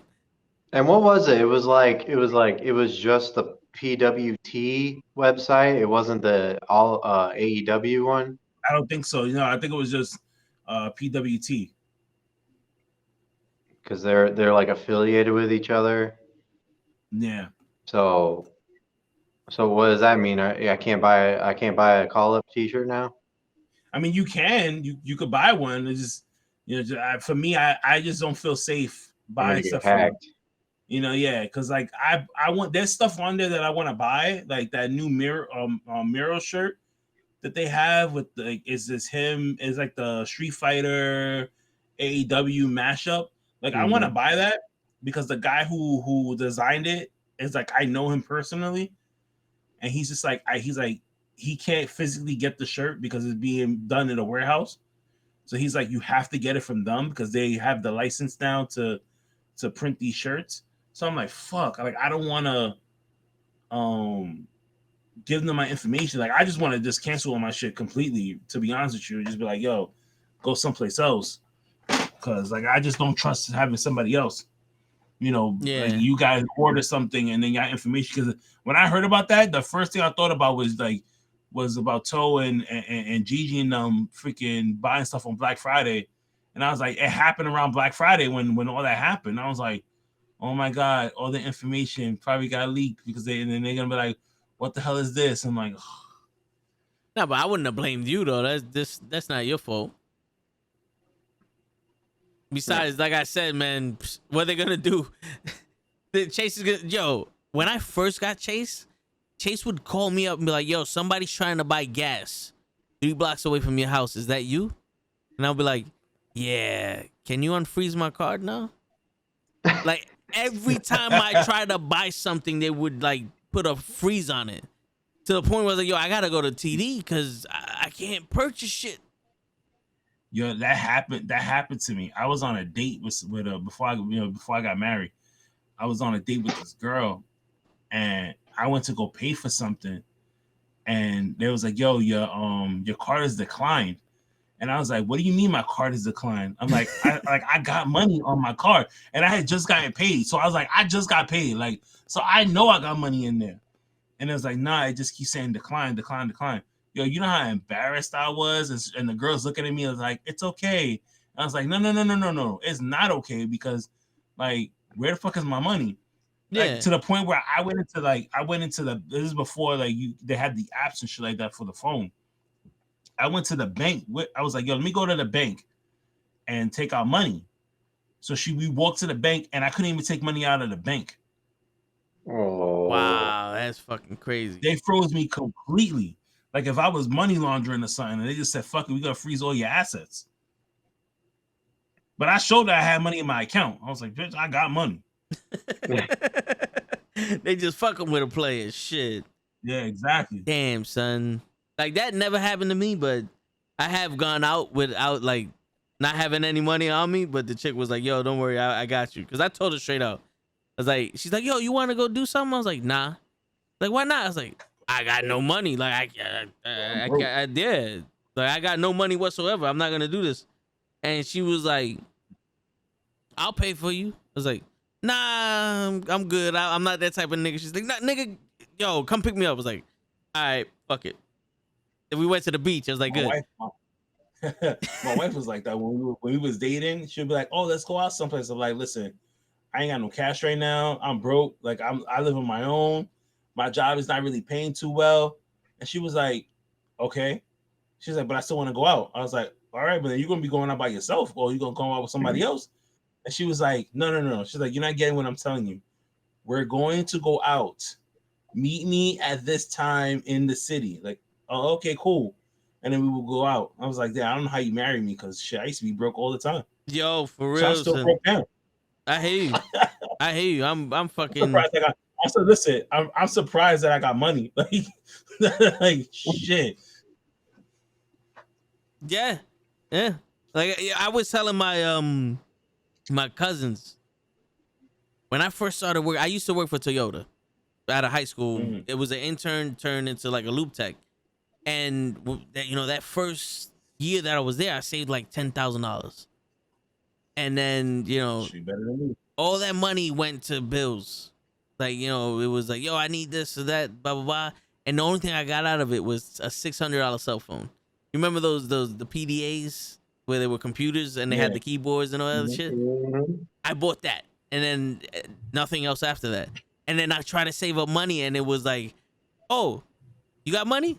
Yo, your student loans are due now. You're defaulted. I said, what? Since when? All right. Then pay that shit. Save up money. Oh, you owe money on this fucking bill. Like, what? I got surgery on my shoulder.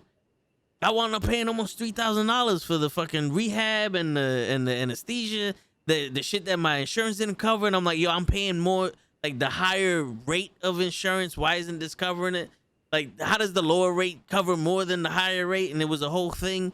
And it just got to the point where it's like, yo, fuck this. Whenever I get money, I'm buying what the fuck I want.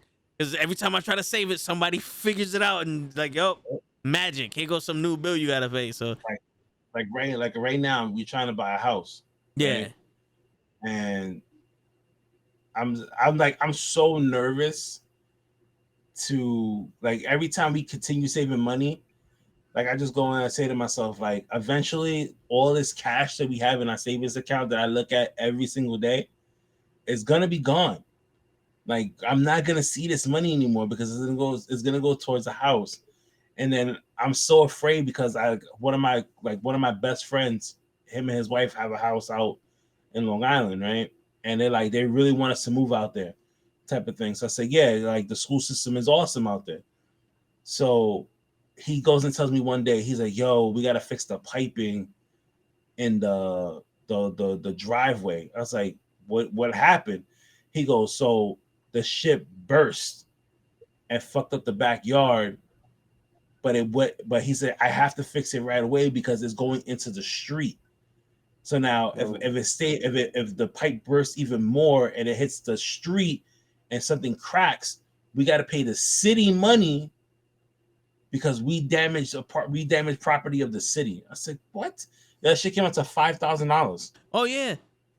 So before my mom passed, we had a house that my mom and my pops owned, and there was one time the water main broke, and it was 3 feet on my mom's property. So the city was like, "Yo, it's your responsibility," and she had to pay to get that shit fixed. It was like $5,500, and they like tore up the sidewalk, they replaced it and all other shit. And it was like, wow, son. Like, the roof leaks. Nothing in a house is cheap to fix. They say it's the most expensive thing you can own. And the only benefit to owning your own houses, you can do that shit yourself. Like, if you decide to tear down the wall, that's on you. Like, if you're in an apartment and you want to tear down the wall, the landlord's gonna be like, nigga, what'd you do to my shit? You know what I'm saying? Like, fucking the deposit is gone. Yeah. So that's like owning your own house. You'll be able to be like, yo, I don't like this wall, or I can paint this whatever I want. Put a big ass fucking NWO sticker on it if you want. And, no one be the wiser. No one give a fuck. So the freedom you get in the house is dope. But yeah, you got to be careful with the, So like, Dave over here, he has a house. So like, what am I getting myself into?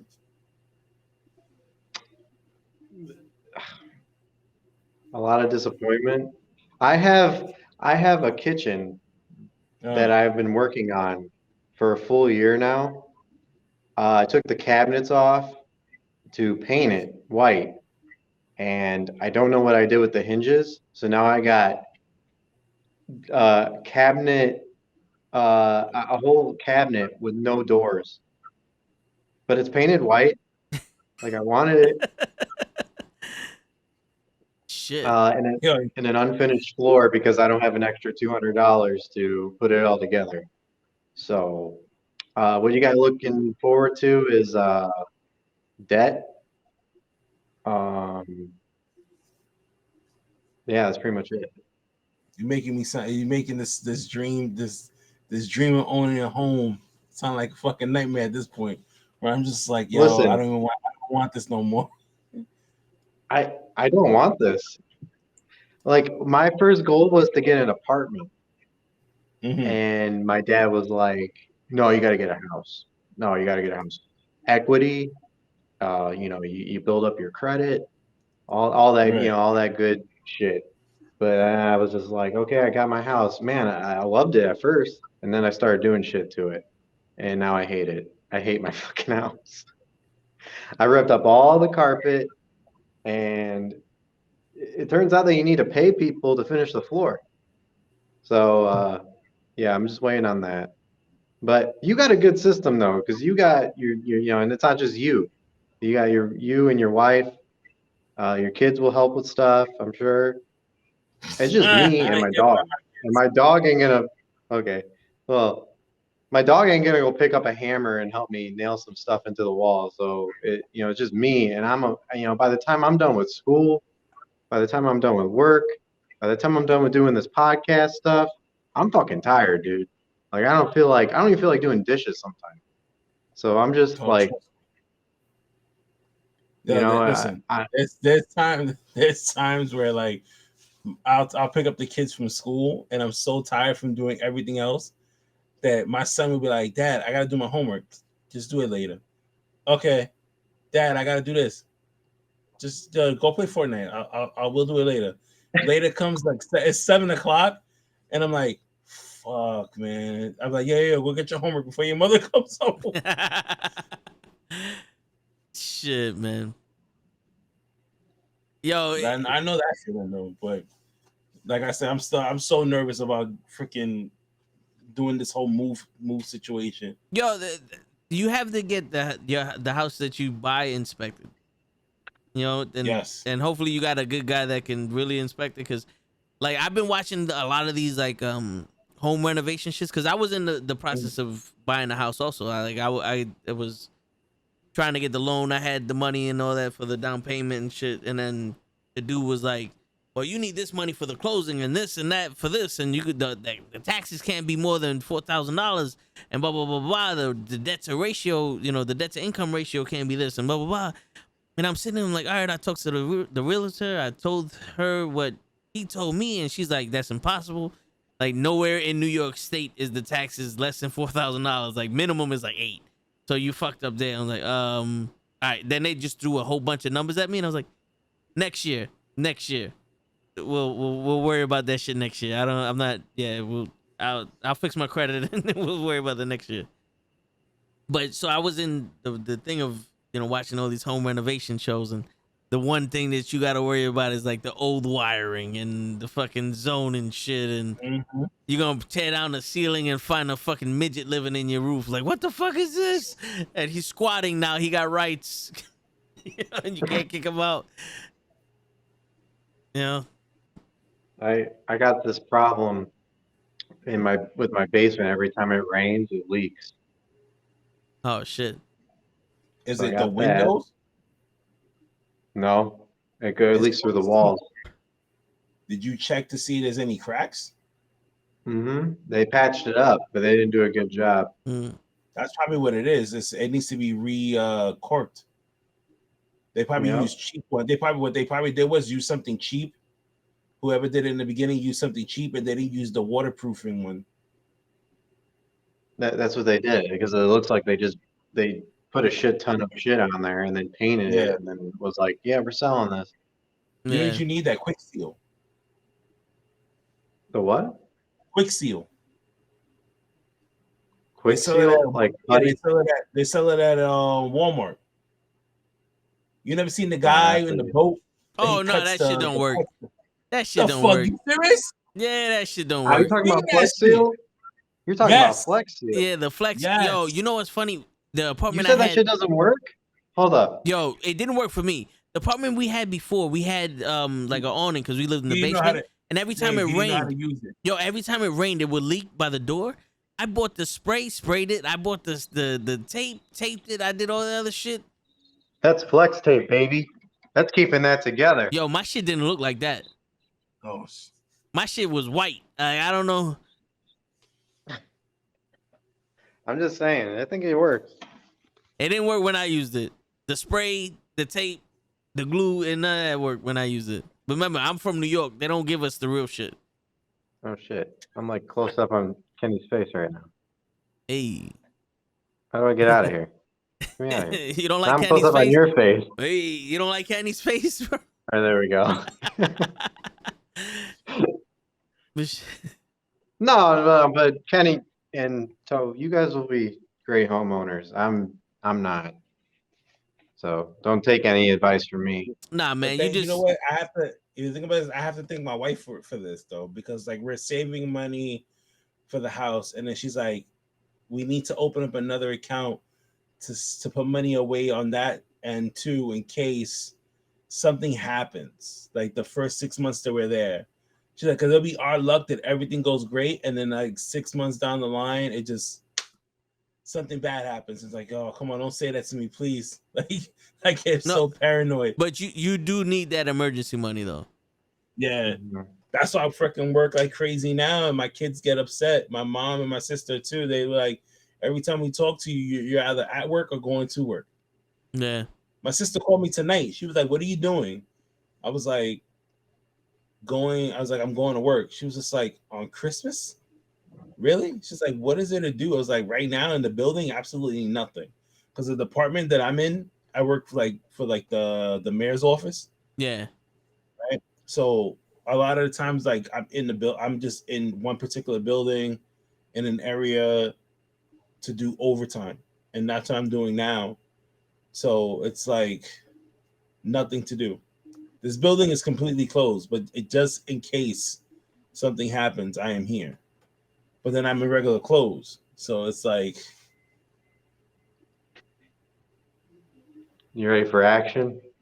no, because God forbid something was to happen, and I get like my other like my job phone goes off. Like I literally have to just be like, all right, bye, run, go to my locker, and just start changing my clothes out really quick.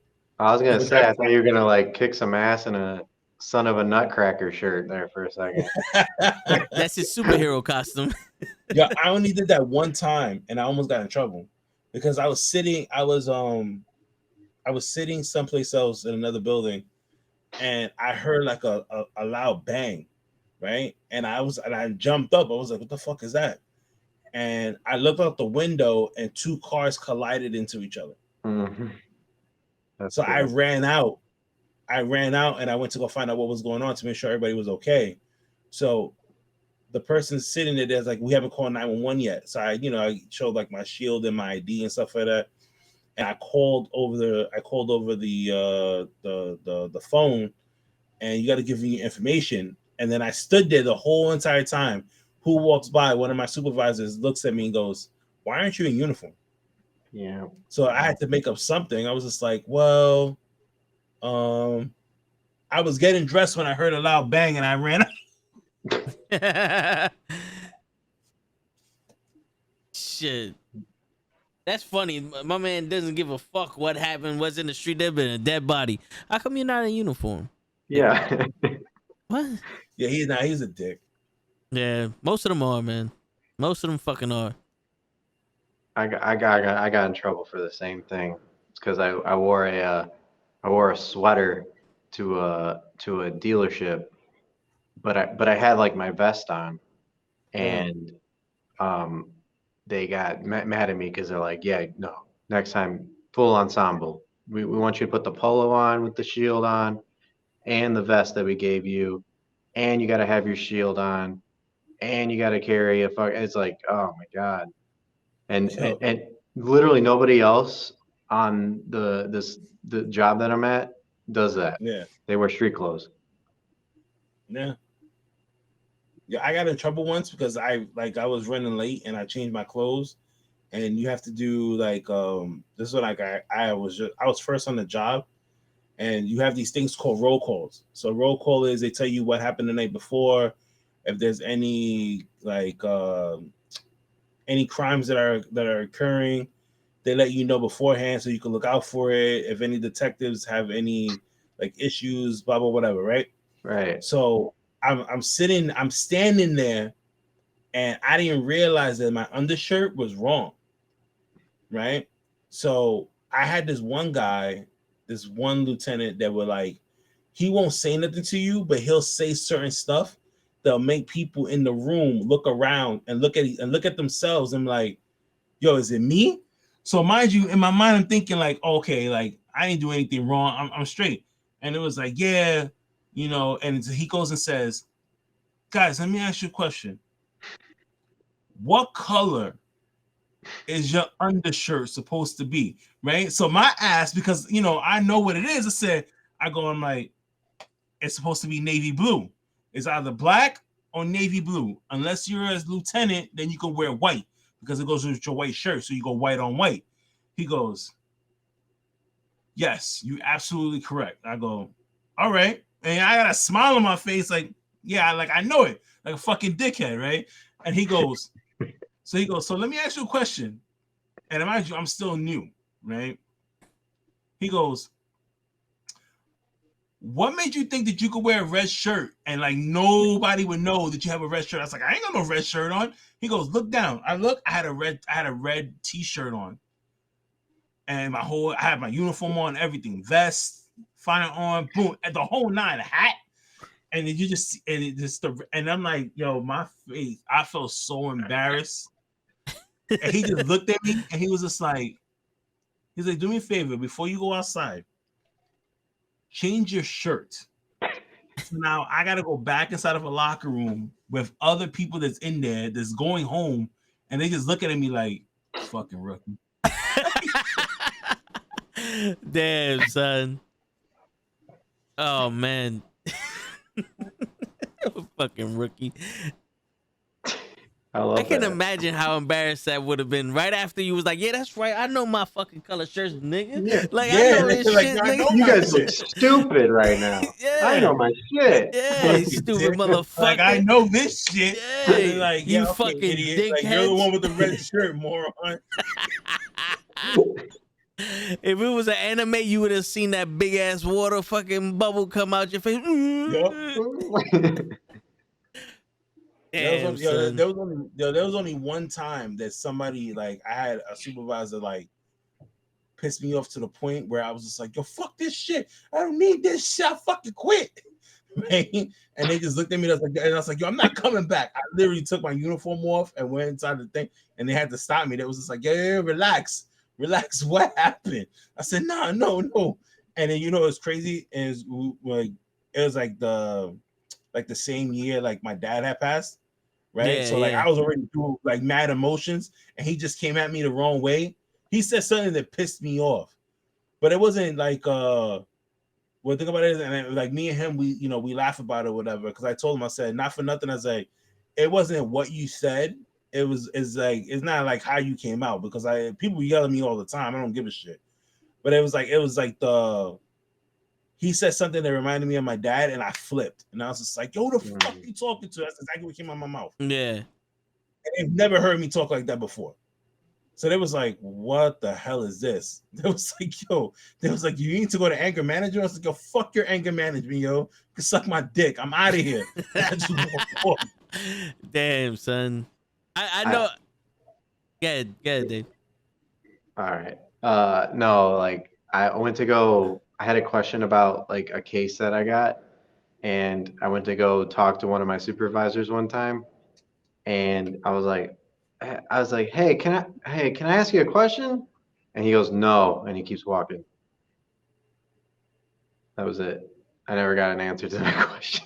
I never got to ask the question. What a dick. I was I dick. Just walk up here. Yeah. This is fine.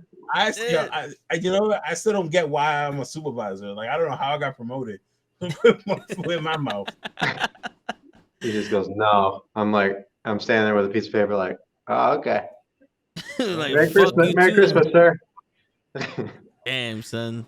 Man, but I'm sorry, Toe. You were No, saying? it's so good. I mean, it was like, I know what you was talking about, Kenny, because there was one woman I snapped on. It was right after my mom passed. She was like, I'm old enough to be your mother. I said, you ain't old enough to be shit. Yo, I was like, you can never be my fucking. Yo, I went off on her. And Chris was like, yo, nigga, you was harsh. She was like, fuck her, man. And I just walked out.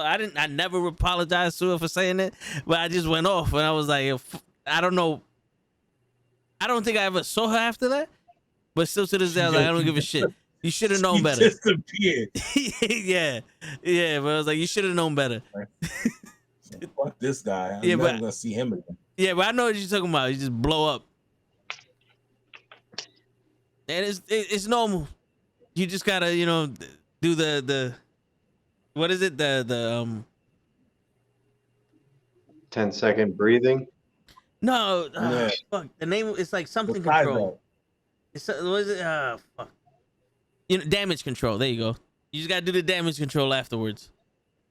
But it happens. See, I let my anger pent up. I don't try to get mad at work because I don't want people to use that against me later on. So when I'm mad about something, I come home and I'll just I'll either play a song really loud or I'll punch something. Yeah. Not someone. I don't want anybody to think I'm He got all this shit that he's fixing now. He's Yeah. fucking sitting there punching walls and shit. Yeah, I'm punching my walls. I have no bed now because I'm punching that. You know how SpongeBob karate chops everything and it breaks? Yeah. That's me. Nah, I hear you, bro. You have a house. You should just maybe get a punching bag. Yeah, right. That's what I used to do with people. Cause I teach. So I used to get all these people that used to get frustrated, when you do self-defense. Mm-hmm. Right. And I used to have this one girl that she had 1,000,001 problems. And she always used to catch an attitude. And so it kind of reminded me of myself. So then I pulled it to the side and I said, listen, every time you get upset, I need you to tell me. So she would be like, okay. And she didn't know why. And she was like, yo, I'm about to, she'll look at me and we all go by last names. So she'll say my last name and she'll be like, I got to talk to you. I'm like, what happened? She's like, I'm getting frustrated. And she'll tell me what's going on. And then I would take her into the weight room that we had. And we had a single punching bag. That was it. Right. And I would give her the gloves and I would just tell her yo, don't leave this room until you are your arms are completely dead. I don't want you to leave this room until you can't lift your arms no more. And she'd be like, all right. Yo, she used to go in there 2 or 3 times a week. I'm like, yo, something's wrong with you. Yo, shit, you got more problems than I know. But it helped her though, because she passed the academy and she moved on. But you gotta find different ways to to deal with whatever it is that we dealing with. I'm still trying to find that now because I used to use running as a way to release stress or just get away from my everyday. But with COVID and everything fucking freaking me out, I stopped that, and I think I need to get back to it just to clear my mind a little bit. Yeah, I don't like running. Nah, I've never been a runner, but I love running. You know the crazy shit with me is all right, I tell people I'm a calm person. Everybody thinks I have anger issues, and I'm short tempered. But it's I get annoyed easy. So and I get annoyed and flustered sometimes. I feel like I'm trapped in, and that's where my anger comes. But when I get pissed off, I have to you know how Doctor Strange can take you out of your body and you got the soul there behind you? I get to that point where my a part there's something in me that goes, listen, you can snap and break everything in this room, or you can chill and worry about it later. Majority of the time I go, fuck it, everything in this room and let's go.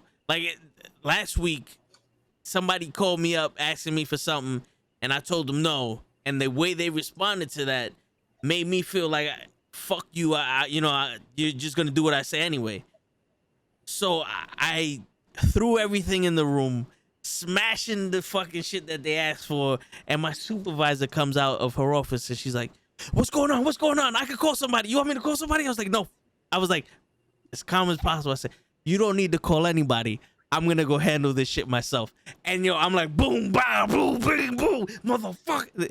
When I get mad, people get scared and then they just try to like get calm. Like one lady gave me a soda because I got mad once. Like I had all the packages. I had all the She packages said, on the just cart. said, thank you. Yeah, I had all the packages on my cart. And sometimes the elevator doesn't line up with the floor. So I try to get it out of the elevator and all the packages fell off the cart. And I'm like trying to get them out of the elevator so people could, take the elevator. And this, like, everybody trying to get in the elevator was just like walking past me like if I wasn't shit. Instead of for like trying to help or just waiting, they just walk past like, "Fuck you and your packages. I gotta get in this elevator because it's magically gonna move now." So I got pissed off. And like, I didn't know people would hear me, but I got pissed off. I'm throwing the shit. I'm like, I was this close to like yelling at the patients, and a woman from behind the desk came up to me and was like, "What's going on?" And like she's like sat me down and bought me a soda like I was a child. And she's like, "Here, drink the soda." She wants to give you a hug. Yeah, she started moving the packages, and I'm like, "Yo, you don't need to do any of this. I'm fine." And she goes, "No, honey." Like, she's like, "You're not fine." Yeah, like you have no idea what you was about to do. I was like, "No, my body is like yelling and screaming, but my mind is clear. Like I haven't made the decision of like ripping everyone in this elevator apart yet. Like I haven't reached that level of anger. I'm annoyed right now, and that's why everything's getting destroyed. But they're safe. But yeah, it can get that way when you hold it in sometimes. But if you can get a punching bag, it helps. It's just I used to punish myself by working out. That's why I don't do it as much now, because I try not to punish myself. Nah, it's never good if you're doing it for that reason. Yeah. I used to do that too. I used to try to like punish myself. It's like, well, you fucking deserve this shit, and it was like I wasn't gaining anything from it because it was like anger weight. Yeah. It was nothing. But no, I got you, though. No, yeah. Like even when I would run, like my brother's a runner. He was in the Navy, so he loved run. He always loved running. I would go to the track with him, and I'll be running, and I'll be in pain. And next thing you know, it's like, "You fat motherfucker!" Blah blah blah blah blah. And I would be screaming at myself, and in my head, I would be like, "Yo, this shit ain't making me run faster. It ain't making me run longer.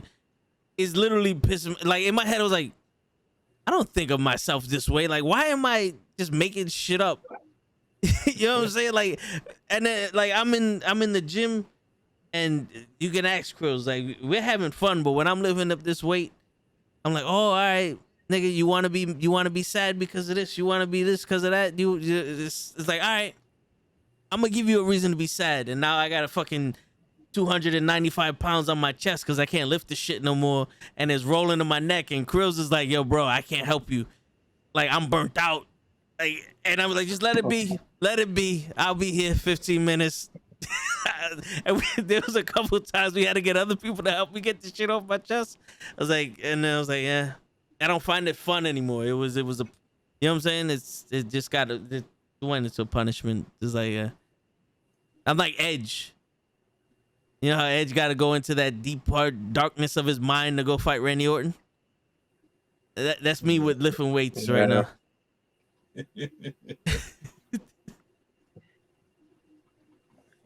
I mean, talking about mental health, how do you guys feel about your mental health in this year? You know that things a lot better than last year. Oh, my mental health sucks. I can tell you that off the bat. I feel comfortable talking to you guys about this. You know what I mean? My shit fucking sucks. There are days where like I just don't want to do anything at all. And it's bad when you have two kids. You know what I mean? Like I just don't want to do shit. I don't want to. I'm like, I don't want to answer any emails. I don't want to answer my phone. I don't want to freaking do help with homework. Like I'd rather just be in my room or in the living room like and there's the crazy thing about it is like I won't even turn the TV on. I'll just sit there. So like I think my son starting to notice it because from time to time now I've noticed that he'll just come to me and he'll be like, "Dad, you good?" And I'm like, "Yeah, I'm fine." All right, and he'll just walk off. And I'm like, okay. The little one, when he comes, he'll be like, "Dad, I love you," and he'll be like, "You're right." It's because he wants something. That I know for sure. Yeah. He did something, or he wants something. But the older one, he's 9, going on 10, and he'll just look at me. And he'll be like, "You all right? You good?" I'm like, "Yeah." He'll be like, "All right," and then he'll just walk off. He won't ask for nothing. He'll just walk off and go to his room. Yeah. Yeah, I mean, I mean, these kids know this shit, Mm-hmm. but that's it's weird because I've been in a room full of fucking adults and they don't notice that when I'm going through shit mentally and thinking about shit, and it's like, or maybe they know or they just don't care. Like, There's I'm some gonna be honest. bullshit. Before this stream, I was at my dad's side of the family, not the one that passed away, Mm. the other one, yeah. and um, I was just sitting there and I'm just like thinking about everything, like my dad, my aunt, uh, Mm. my mom being so far away, stuff like that, and it was getting me like depressed because I mean I hate Christmas now. I never used to be like that, but I hate it, and Mm. it's like I'm sitting there quietly and nobody's engaging with me. It's like everybody's just doing their own thing. Like, I'm not like I might as well not even have been there. I was just like the couch, basically, an inanimate object. So it was just like it was tough today. So it's so and I mean the point I'm trying to get at is it's like the reason why I brought it up is how's your mental health and all that is because mine I feel like is deteriorating like every fucking day because I got nobody Right. to talk to. When I come home, I got nobody to talk to when I'm with a group of people.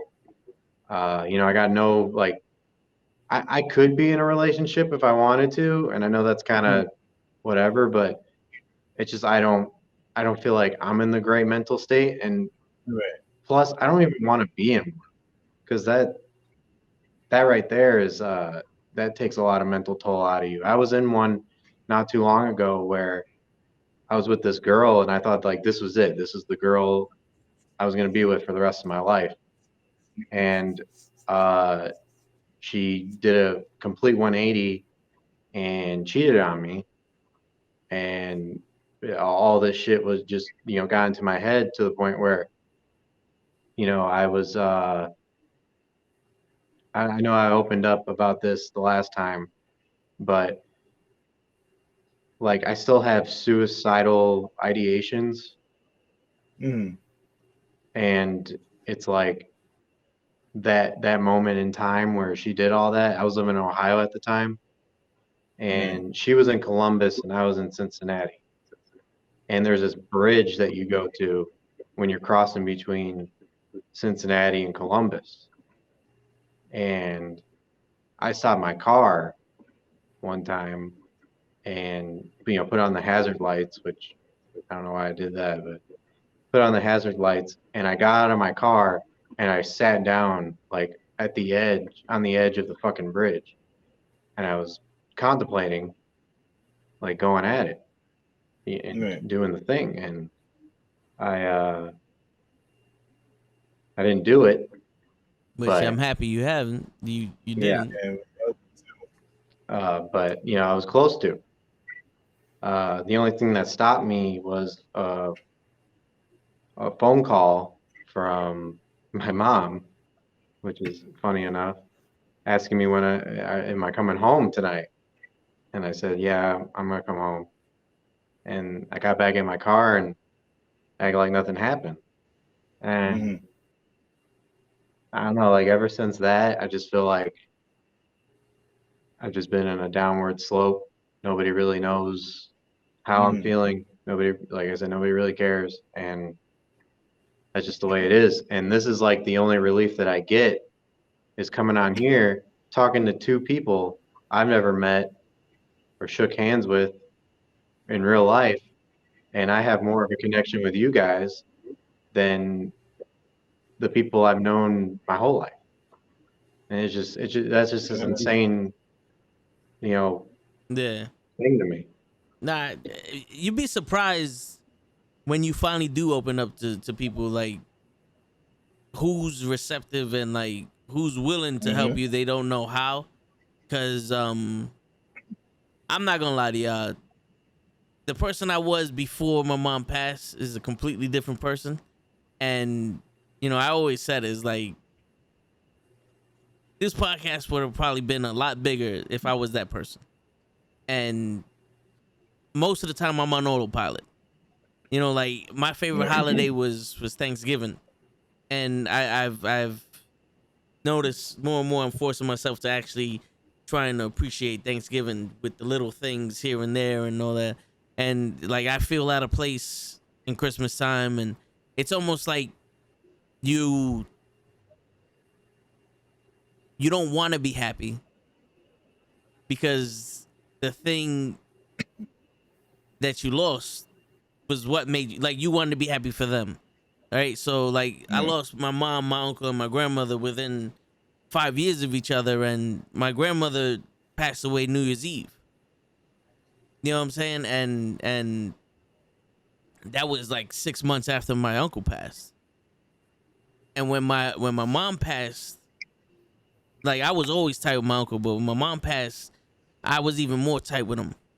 You know, like I was trying to find some kind of normalcy in my cousins and my family through my uncle.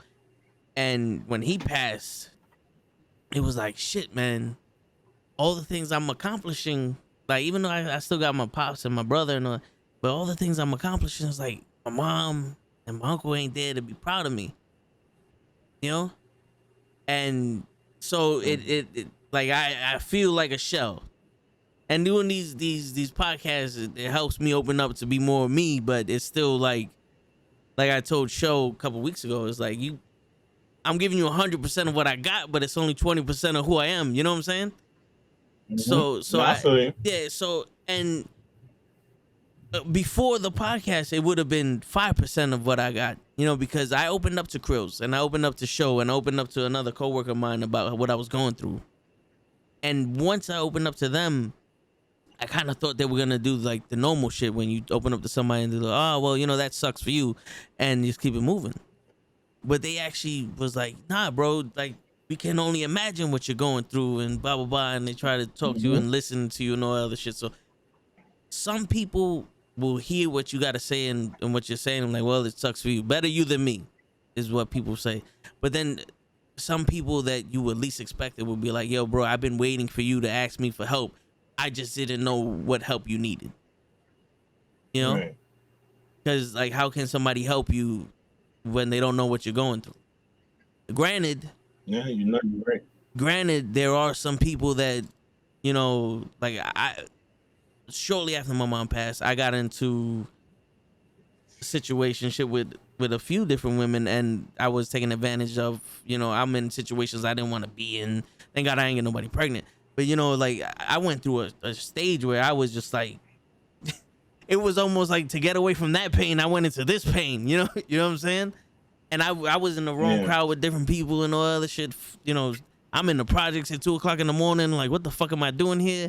You know what I'm saying? So it's like, you know, it's like, fuck, you trying to find something in these people, but there's never going to fill that void. And then eventually you'll see that not everybody's that sucks to be you type of person, you know? You can open up to people whether they experienced it or not, and they'll try to help you or at least let you vent. But some of the times you just need to vent, you know? Yeah. But yeah, man, that's the one wound that doesn't heal with time, at least in my opinion. Yeah. You know? And it even with this, right? So like when I first started doing this, like just doing like just a podcasting in general. It was just mostly like just like I said, just doing interviews, right? And I remember I think it was it last week when we talked about this and I got cut off Yeah. because of the Wi-Fi. Right? So now I could just talk about it a little bit more. Was that like I always say like when me and you talk and I you know you tell me and you tell me about something and I'm like yo I'll help you with it no problem and like I don't look for anything out of it or whatever. It's because like I generally like thank like you and like and like the guys and stuff like that because like even you know Dave will you know back me up on this. It's like it's hard to get interviews with people. So like when that stopped and like your mental health is just completely like shit, or like you reach out, like I send 1,000 emails out a day and don't hear anything back from anybody, or like they tell you no, like that used to like fuck me up at times. Where I used to be like, fuck, this is a project that I'm trying to get myself out of this funk that's working. It's and now all of a sudden you tell me no, or like you don't nobody responds, and then you see these same people that you like hit up where they're like on Facebook or Instagram or wherever the case may be, and they don't say nothing to you, but then they go on like other like you know like shows and stuff or whatever, and you're like, what am I doing wrong? So now you're beating yourself up and stuff like that. So then when I stumbled upon you guys and you started and you showed me different things that you guys are doing, and I was like, damn, I like talking about wrestling. Why not just continue that? Fuck the interviews. Let me just give my opinions. If you see it, you see it. If you don't, you don't. But at least I get to talk to other people. You know what I mean? And I again, if I have, even if it's just interacting with you two now, you know what I mean? It's still two people that maybe haven't even heard my opinions on something. At least I can get it out and just, you know, do something where I could continue on with this project. Because like if I don't, me personally, like if I didn't meet you per se, I don't think that I would have been doing. I would have continued on. Like I would just would have been like, well, I don't got no interviews this month. Maybe next month I'll record something, and then the following month, and like the interview that I just did last week. How long ago? When was the last time you heard an interview from me? Yeah, it's been Yeah. a while. Yeah. But how many live streams have we done so far? A Yeah. lot, Yeah. right? Yeah. And we and things are picking up for you know for like for both channels, and that's why I always go and be like, hey, Toe, if you ever need anything from me, man, just let me know because I'm just so grateful. You know what I mean? And then just say, and even with Dave, like you know what I mean, just like the conversations that we have, it definitely does help me, you know, throughout the day because it's like if I need to talk about something. Like I know I can reach out to you guys, and you guys are there and stuff like that. And I have my friends that are here in New York and stuff like that. But there's like other times where like I know Dave is going through the same thing that I'm going through. So he'll understand if something if I'm talking about something, I know he's gonna understand it. I know you're gonna understand it. So it's just like that's why anytime like even with Dave too, I tell him like, hey, if you never need me for something, just let me know. I don't care. Like yeah, I'm in New York, but like whatever I can do, like I'm there.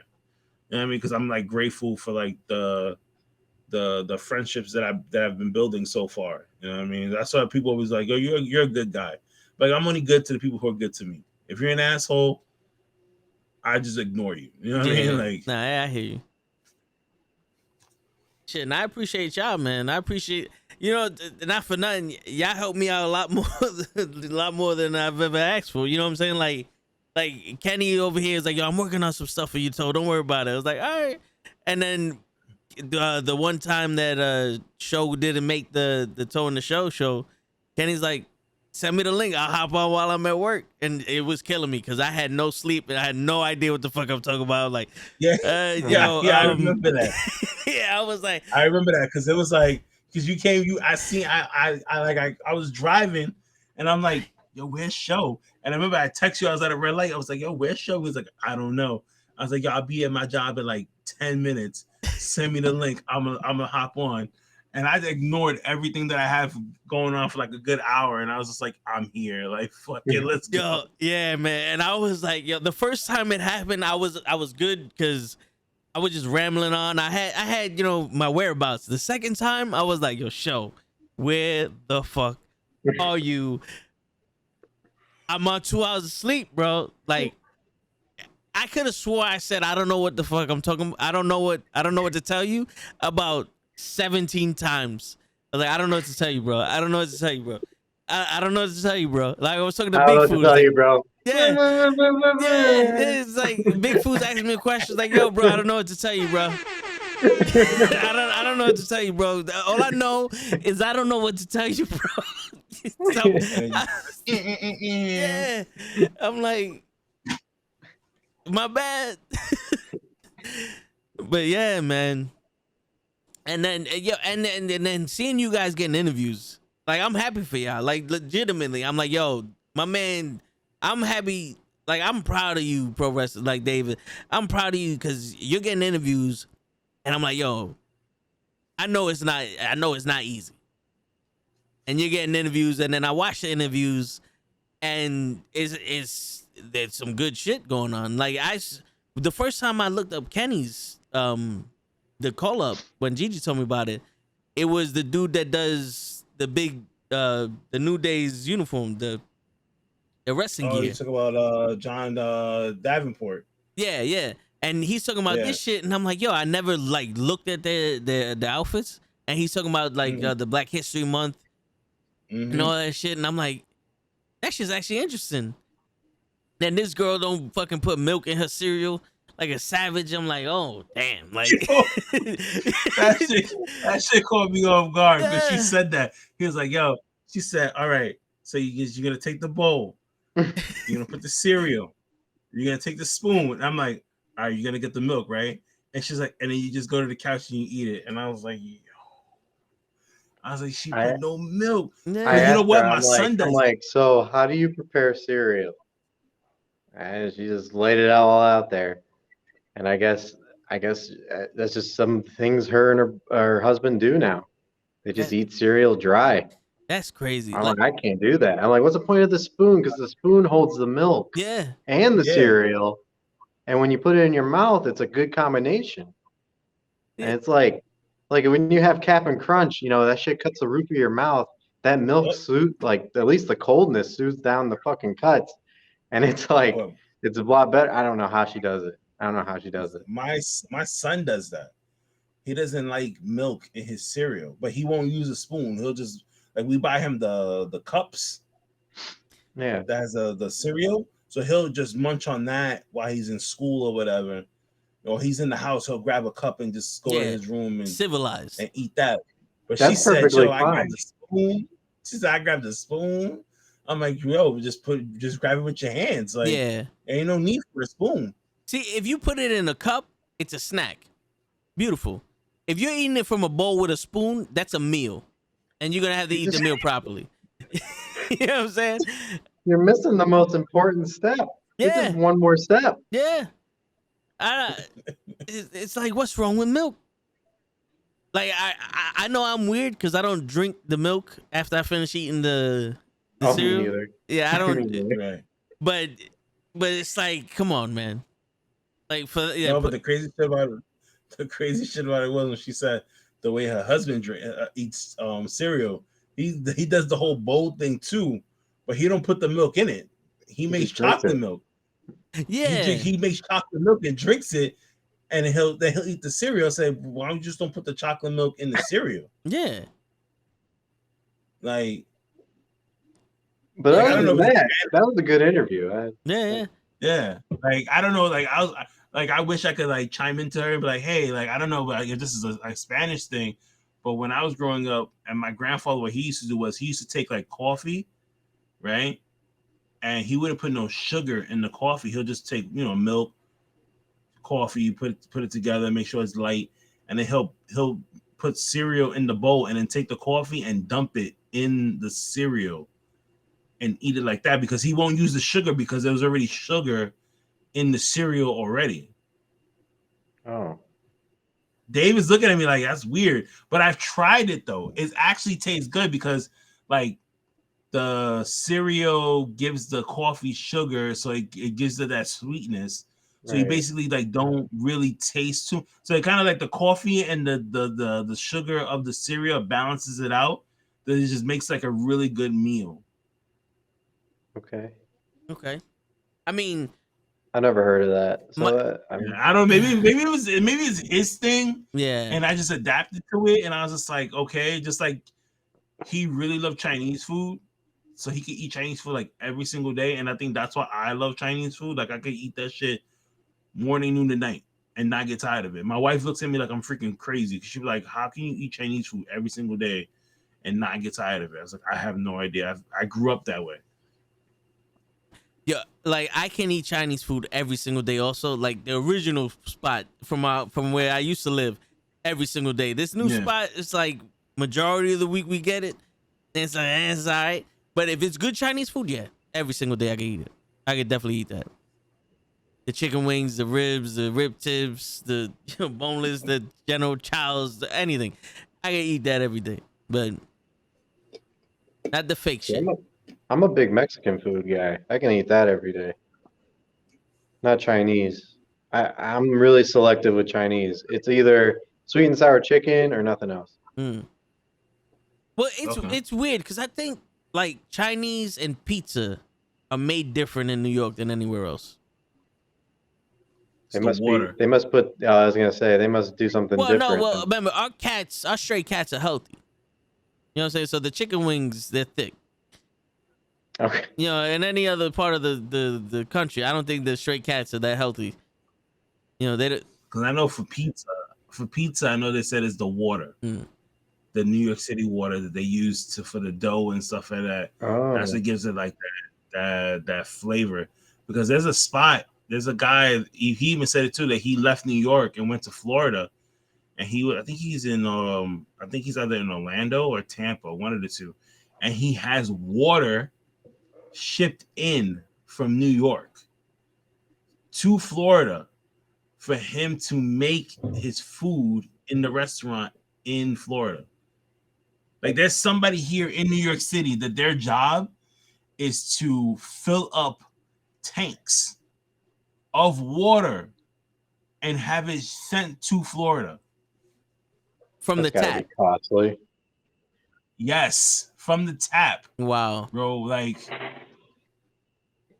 that's his job. It's just is it the rat piss that makes it more like enriched? I don't know. It's something. Well, something in New York City.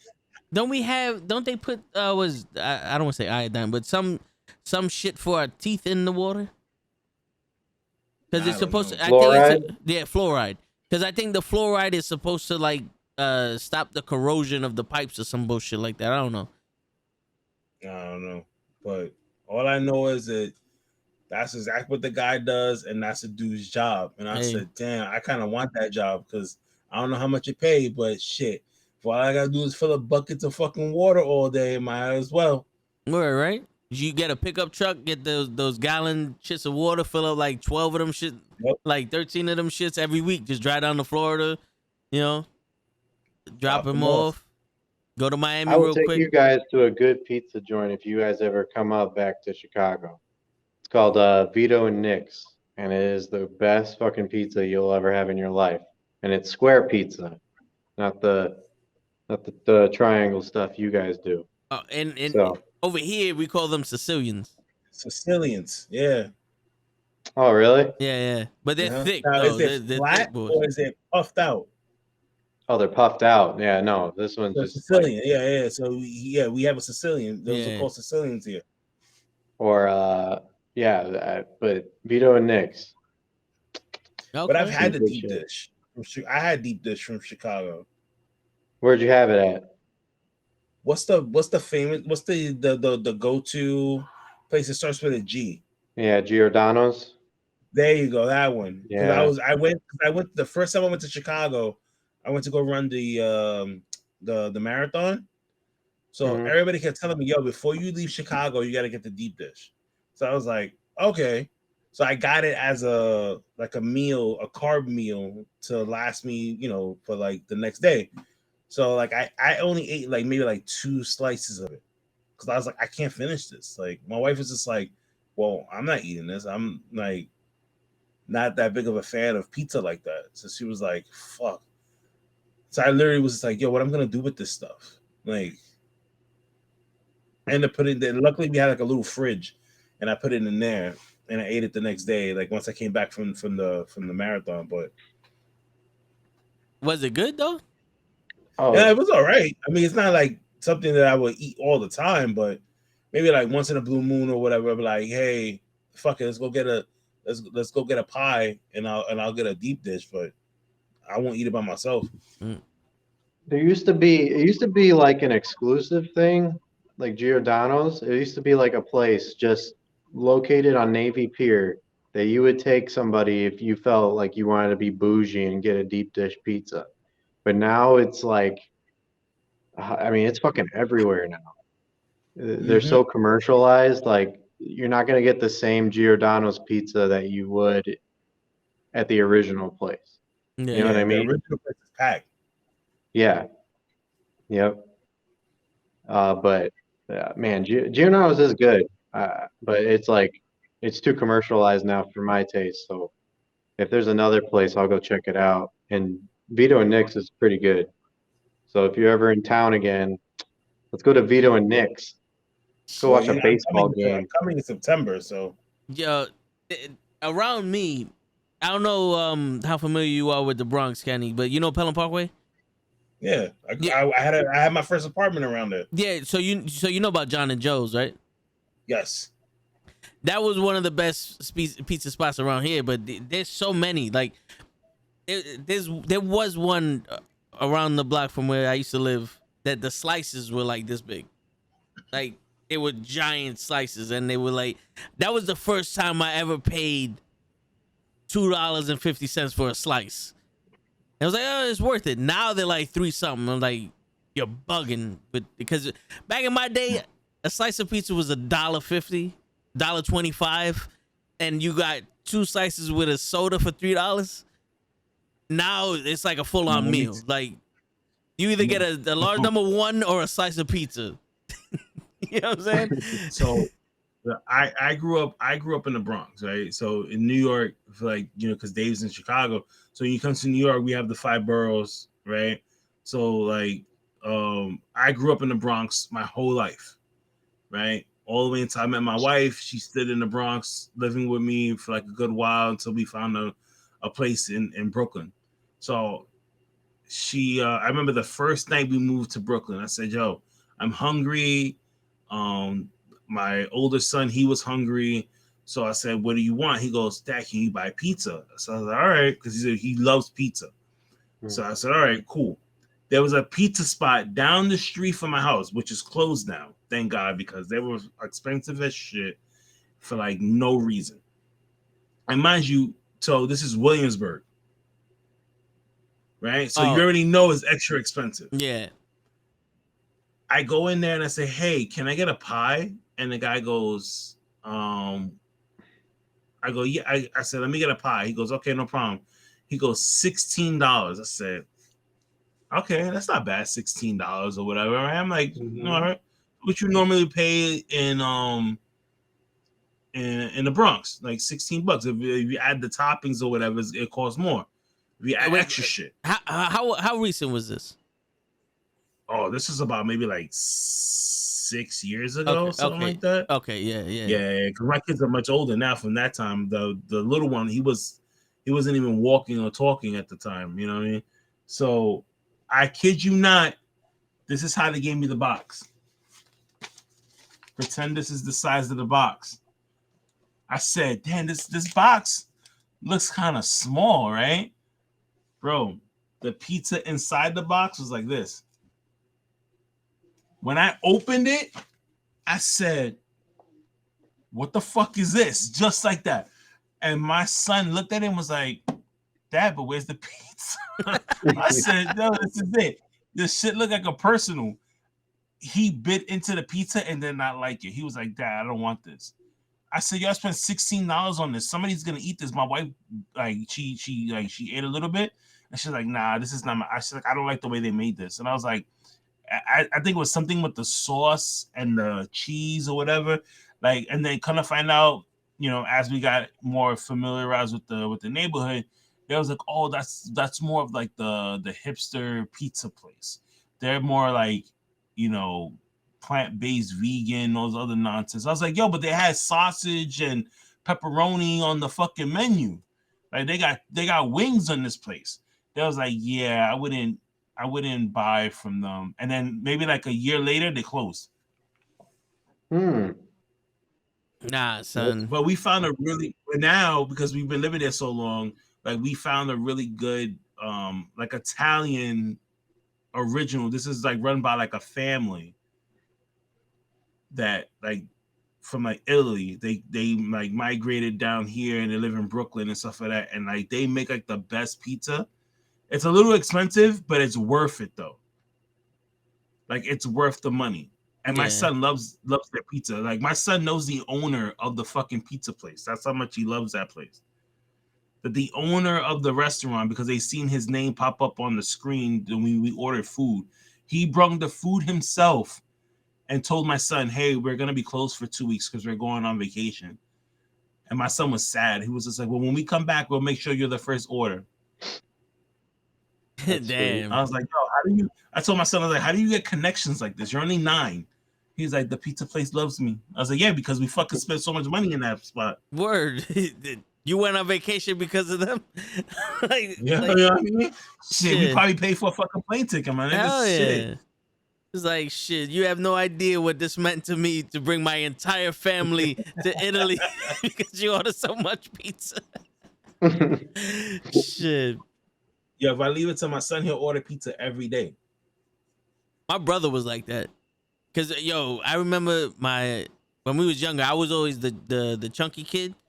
I was like the kingpin, and my brother was skinny. So he was like fucking Daredevil, whatever. He was skinny and fast, and my pops was always like, "Yo, you know why? Cause all he does is eat pizza. And you can't gain no weight by eating pizza." And I'm like, "That's true, I get it, but fuck pizza. We got pork chops and rice and beans. Like that's food to me. Pizza's a snack." Like I never understood how pizza was a meal. Like you get pizza on the way home to go eat your fucking like hot dogs. Hot dogs is a snack. You get a hot dog from the vendors because I need something to hold me down until I go get something to eat. You know what I'm saying? And then those shits are expensive now, motherfuckers. Yep. Is that a touristy thing? Like, would people look at me and be like, "Oh, yeah, that's a tourist"? If I go up and get a fucking hot dog from a vendor? No. I think that's more. I think that's something like you have to do. Like when I said, when I went to Chicago, I did everything that they told me to do as like just being a tourist, like to go to the pier and go through the wheel and all that other shit. Like I went through that, and then I went to the bean, and like I took a picture in front of that and stuff like that. Like those, like the stuff like that. Like, and then I ate a Chicago hot dog and I did not like it. I was like, Like I ate it because I paid for it. You know what I mean? But I'm just like, was it in the water or was it grilled? It was probably water. The guy had it in water. Yeah. Nah, that must have been fresh water. Nah, because I'm just like, because around my job, they have the cars, and then there's a lady that just has the hot dog stand, like the little like her. I think it's her son or somebody helps her push it up the hill. Like she's an old lady.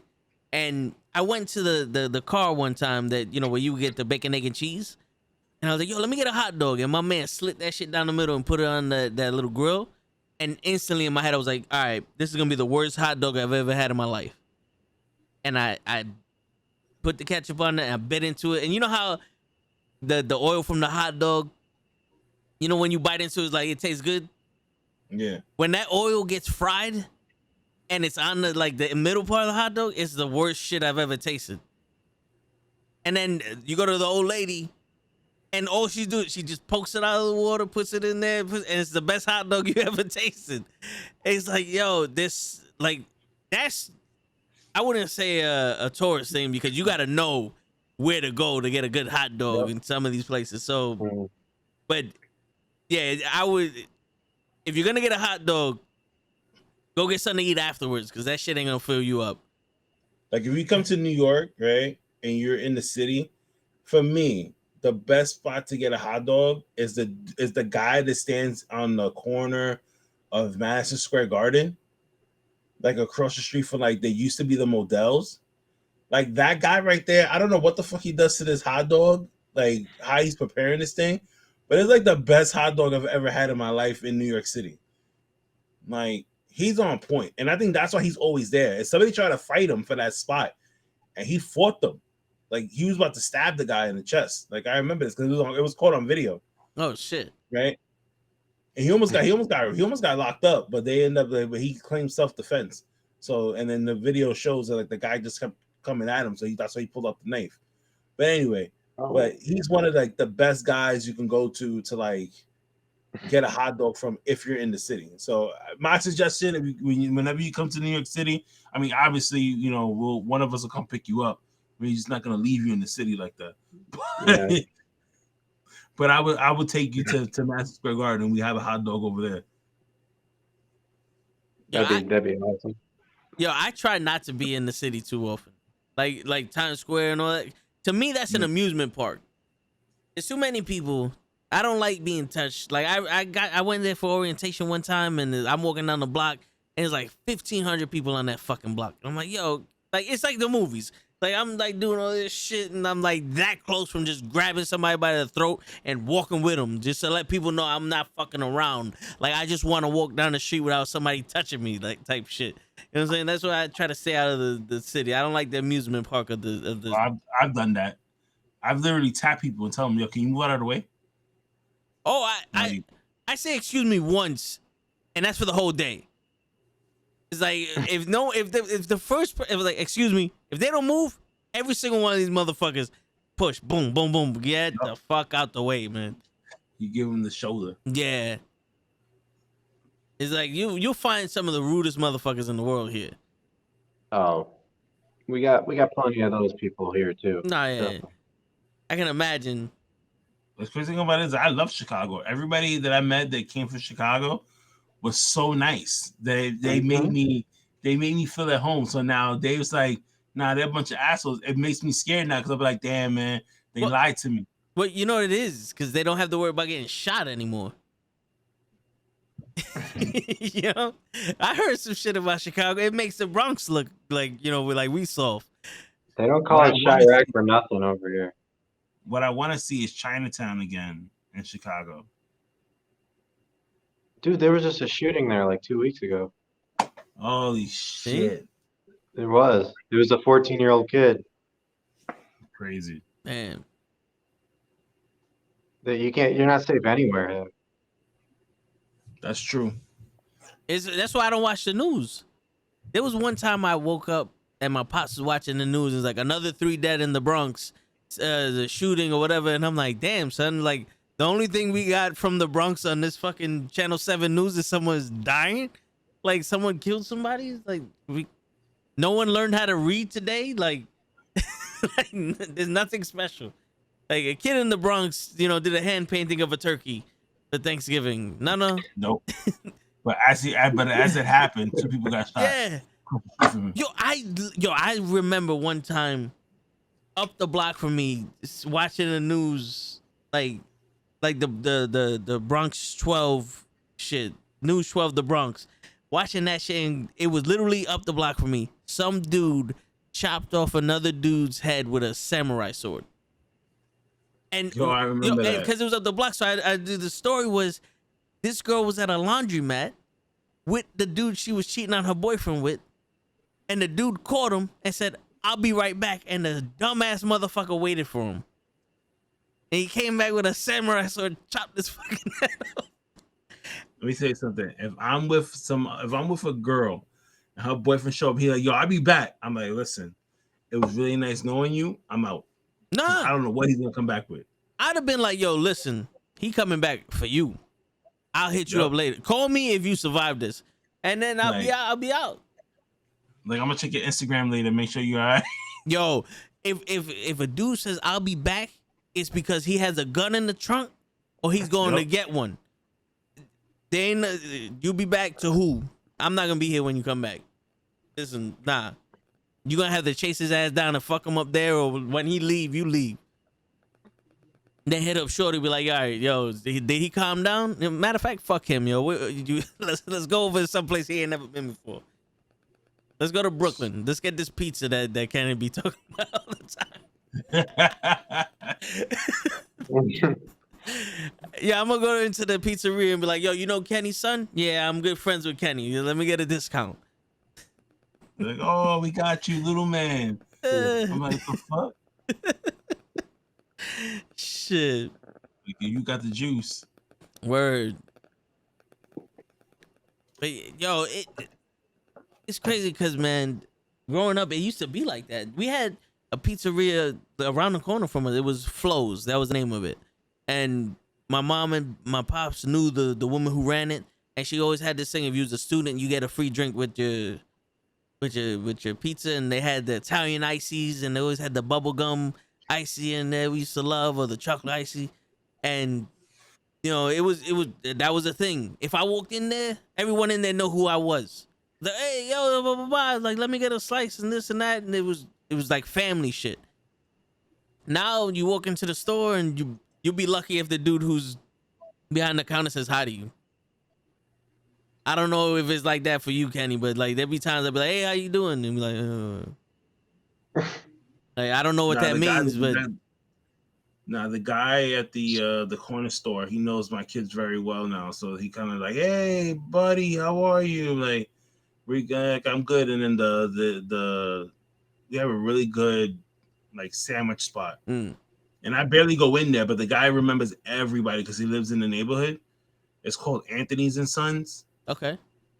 Right, and he remembers everybody. I don't know how this man does this, but he remembers everyone. And he goes, hey, my friend, what's going on? Like, how's the kids and stuff like that? I'm like, oh, they good. I'm like, oh, like I haven't been in here for like 2 months. Like, how the fuck you still remember me? Hey, some people are good at that, man. Yeah. Mm-hmm. There's this guy that not me, but my dad knows. I just know him by proxy. Mm-hmm. He has his own body shop, and he does like tinted windows and all that stuff.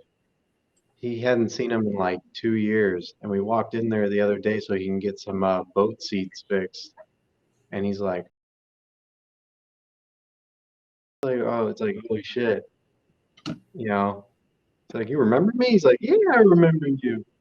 You know. Make sure I get that discount. Word. No, but yo, that's that. At least growing up, like that aspect of the neighborhood was what I thought was like one of the best parts of growing up. Because like, at least for me, I don't like. There's a Walgreens down the block that I go to all the time because they take card. You know, I don't have cash on me, so that's why I don't go. And plus, it's a little closer than the bodega. But I see these people every time. Like, I'm literally in there almost every other day. And I'll say hi to them, and they're like, hey, welcome to Walgreens, and nothing. The old, like, around my job, I have more rapport with the people that work in the stores than I do around my neighborhood. Yep. I'm like, what the fuck? Like Cruz lives there, and I know people. I'm like, hey, what's going on, man? How you doing? He's like, how the fuck you know him? I was like, I don't know. I just say good morning. Meanwhile, I say good morning to people in the Walgreens, and they're like, fuck you, fuck your life. It's like, I didn't know you didn't want to be here. I'm sorry that I made you be here. You know, that's like the coffee guy around here. Like, I've known him since I've been on the job for 7. I've known this guy for like at least 5 years. Since I started working around here. And like he knows, like I don't go to nobody else because he knows how to make my coffee the way I want it. Yeah. Like, how do you like your coffee, Kenny? Huh? How do you like your coffee? Light and sweet. Yep. 2 sugars, 3 sugars. That's gotta be it. Yo, that's gotta be like a Bronx thing, bro. Yep. I tell my boy, yo, I don't drink coffee. Like, I go to Starbucks and I get the green tea or the strawberry kai, whatever the fuck, just because, you know, it tastes good and the chicks there are cute. But, like, I go get coffee from the stand and I tell him, like, yo, boss, light and sweet. He's like, all right. And it's beautiful. It's beautiful. You tell somebody else light and sweet and that shit burns your fucking mouth. And it's like, yo, my man, you put half a grain of sugar in this shit? Like, yeah. He makes the hottest coffee I have. So sometimes like I tell him like, yo, man, you know how I like it? He's like, I got you. Extra hot, yes. I hate that shit, man. I hate fucking hot I coffee. love it. Nah, I can't. I love it. Oh no. I don't know why. It just like coffee doesn't keep me up. Coffee, Yeah. like if I was to drink coffee right now, I'll start to fall asleep. Nah, I hear you. But I can't. It's just the heat. I can't. If it burns my mouth, I can't do it. Like, I can't drink iced coffee, but I can't have something that's like fucking super hot. Nah. Right. Iced coffee, I only like it from 7-Eleven. Shit, there ain't too many 7-Elevens by me. Like there's one by me, but that's it. Yeah, I don't. David's falling asleep. Yeah, I see that. Huh? I see him yawning. Well, we about to wrap it up. We've been on for a while, but yeah, No, man, I'm good. I'm good. I thought the movie had good cinematography. Yeah, man. The director was good. You like the direction of the movie? The direction was good. And plus you have to be someplace at like 2-something in the afternoon. Yeah, that's so. true. Yeah. And like 12 hours from now. Yeah. And the fucking show, man. Yo, I swear to God, the Last Dragon review. Yo, this bitch wanted to fuck him the whole movie. Like, that's all you got? This vanity wanted to fuck Leroy this whole time. Oh man. What stream was it when he said the most famous quote? It was like, "That's a good question. What came first, the chicken or the mother?" Shit, we was talking about that had to be the comic book because Cap was on there, and we was talking about the chicken or the egg, and I was saying how Neil deGrasse Tyson was explaining that. Damn, that was fuck the It was. Yeah, you're right. I know what you're talking about. I don't know. I thought it was the movie one. Nah, yo, Dave, have you went back and ever watched like any of their old old episodes? No. All right. So when I like just real quick because I don't want to take like so long, right? But if you ever get a chance, and Toe will remember the actual like title, and it had to be a Toe in the Show episode. And I remember I did the wrestling.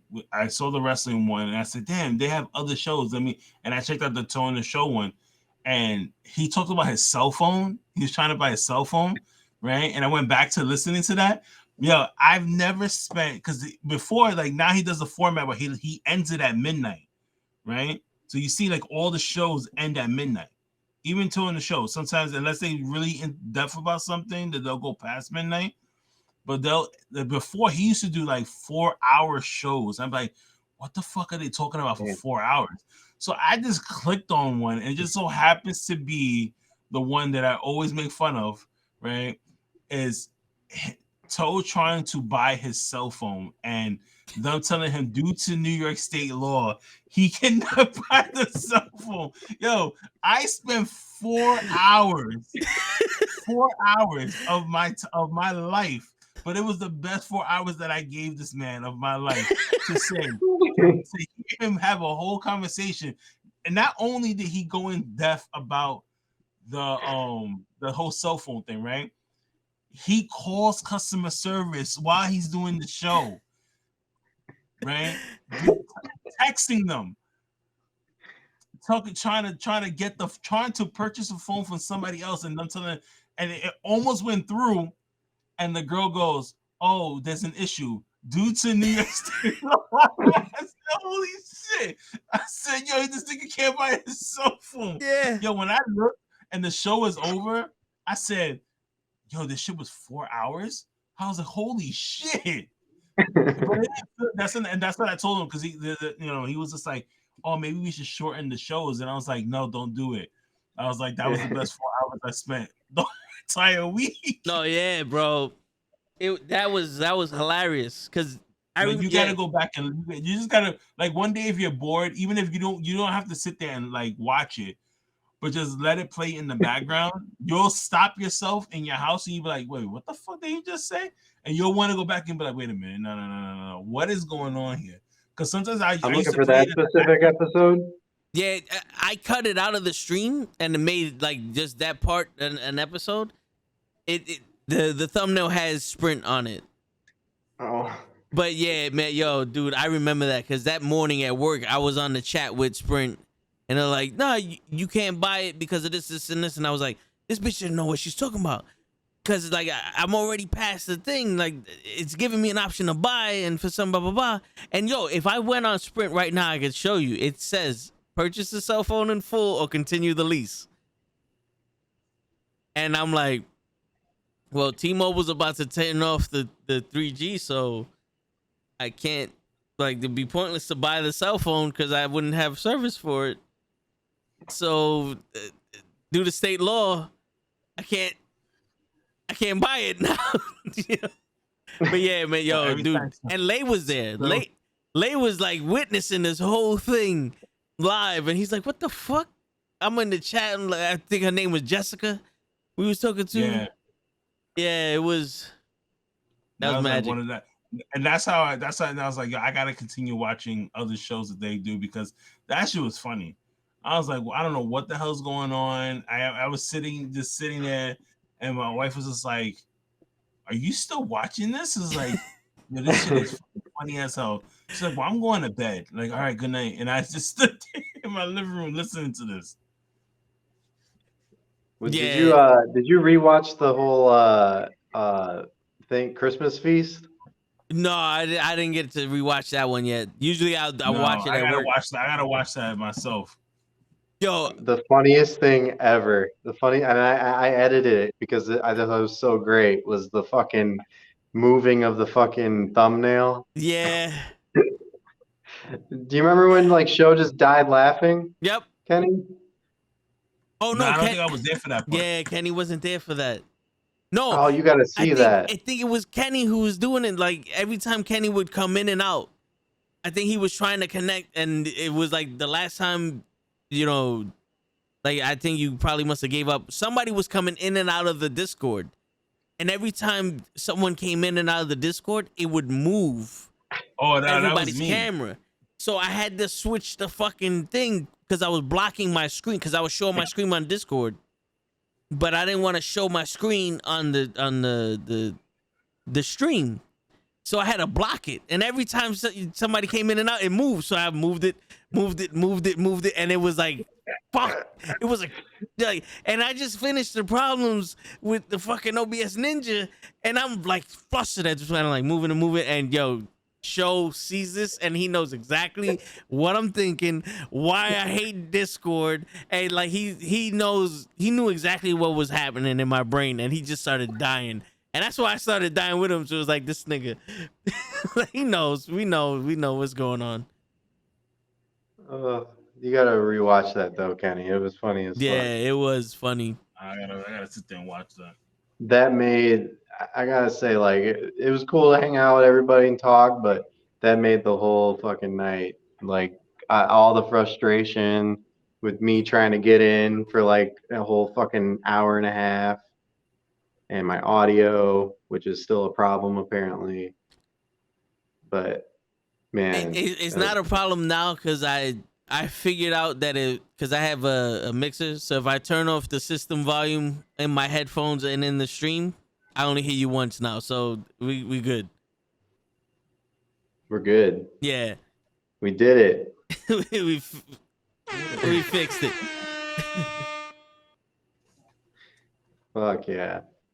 But yeah, I'm fucking tired, guys. No, yeah, I hear you, bro. Yeah. It's 3 o'clock in the morning. Well, about to be 4. And on that note, everybody, it's your friendly neighborhood knuckleheads with the Pro Wrestling Podcast and the DaCallUp Podcast. Wishing y'all a Merry Christmas. Merry Good Christmas. Night. Merry Christmas. Out. Peace, everybody. Oh, shit. Somebody get our phone call. Yep. Right when we finish. No, tell them we are filming. You are rude. Yeah. The Jackie Chan shit.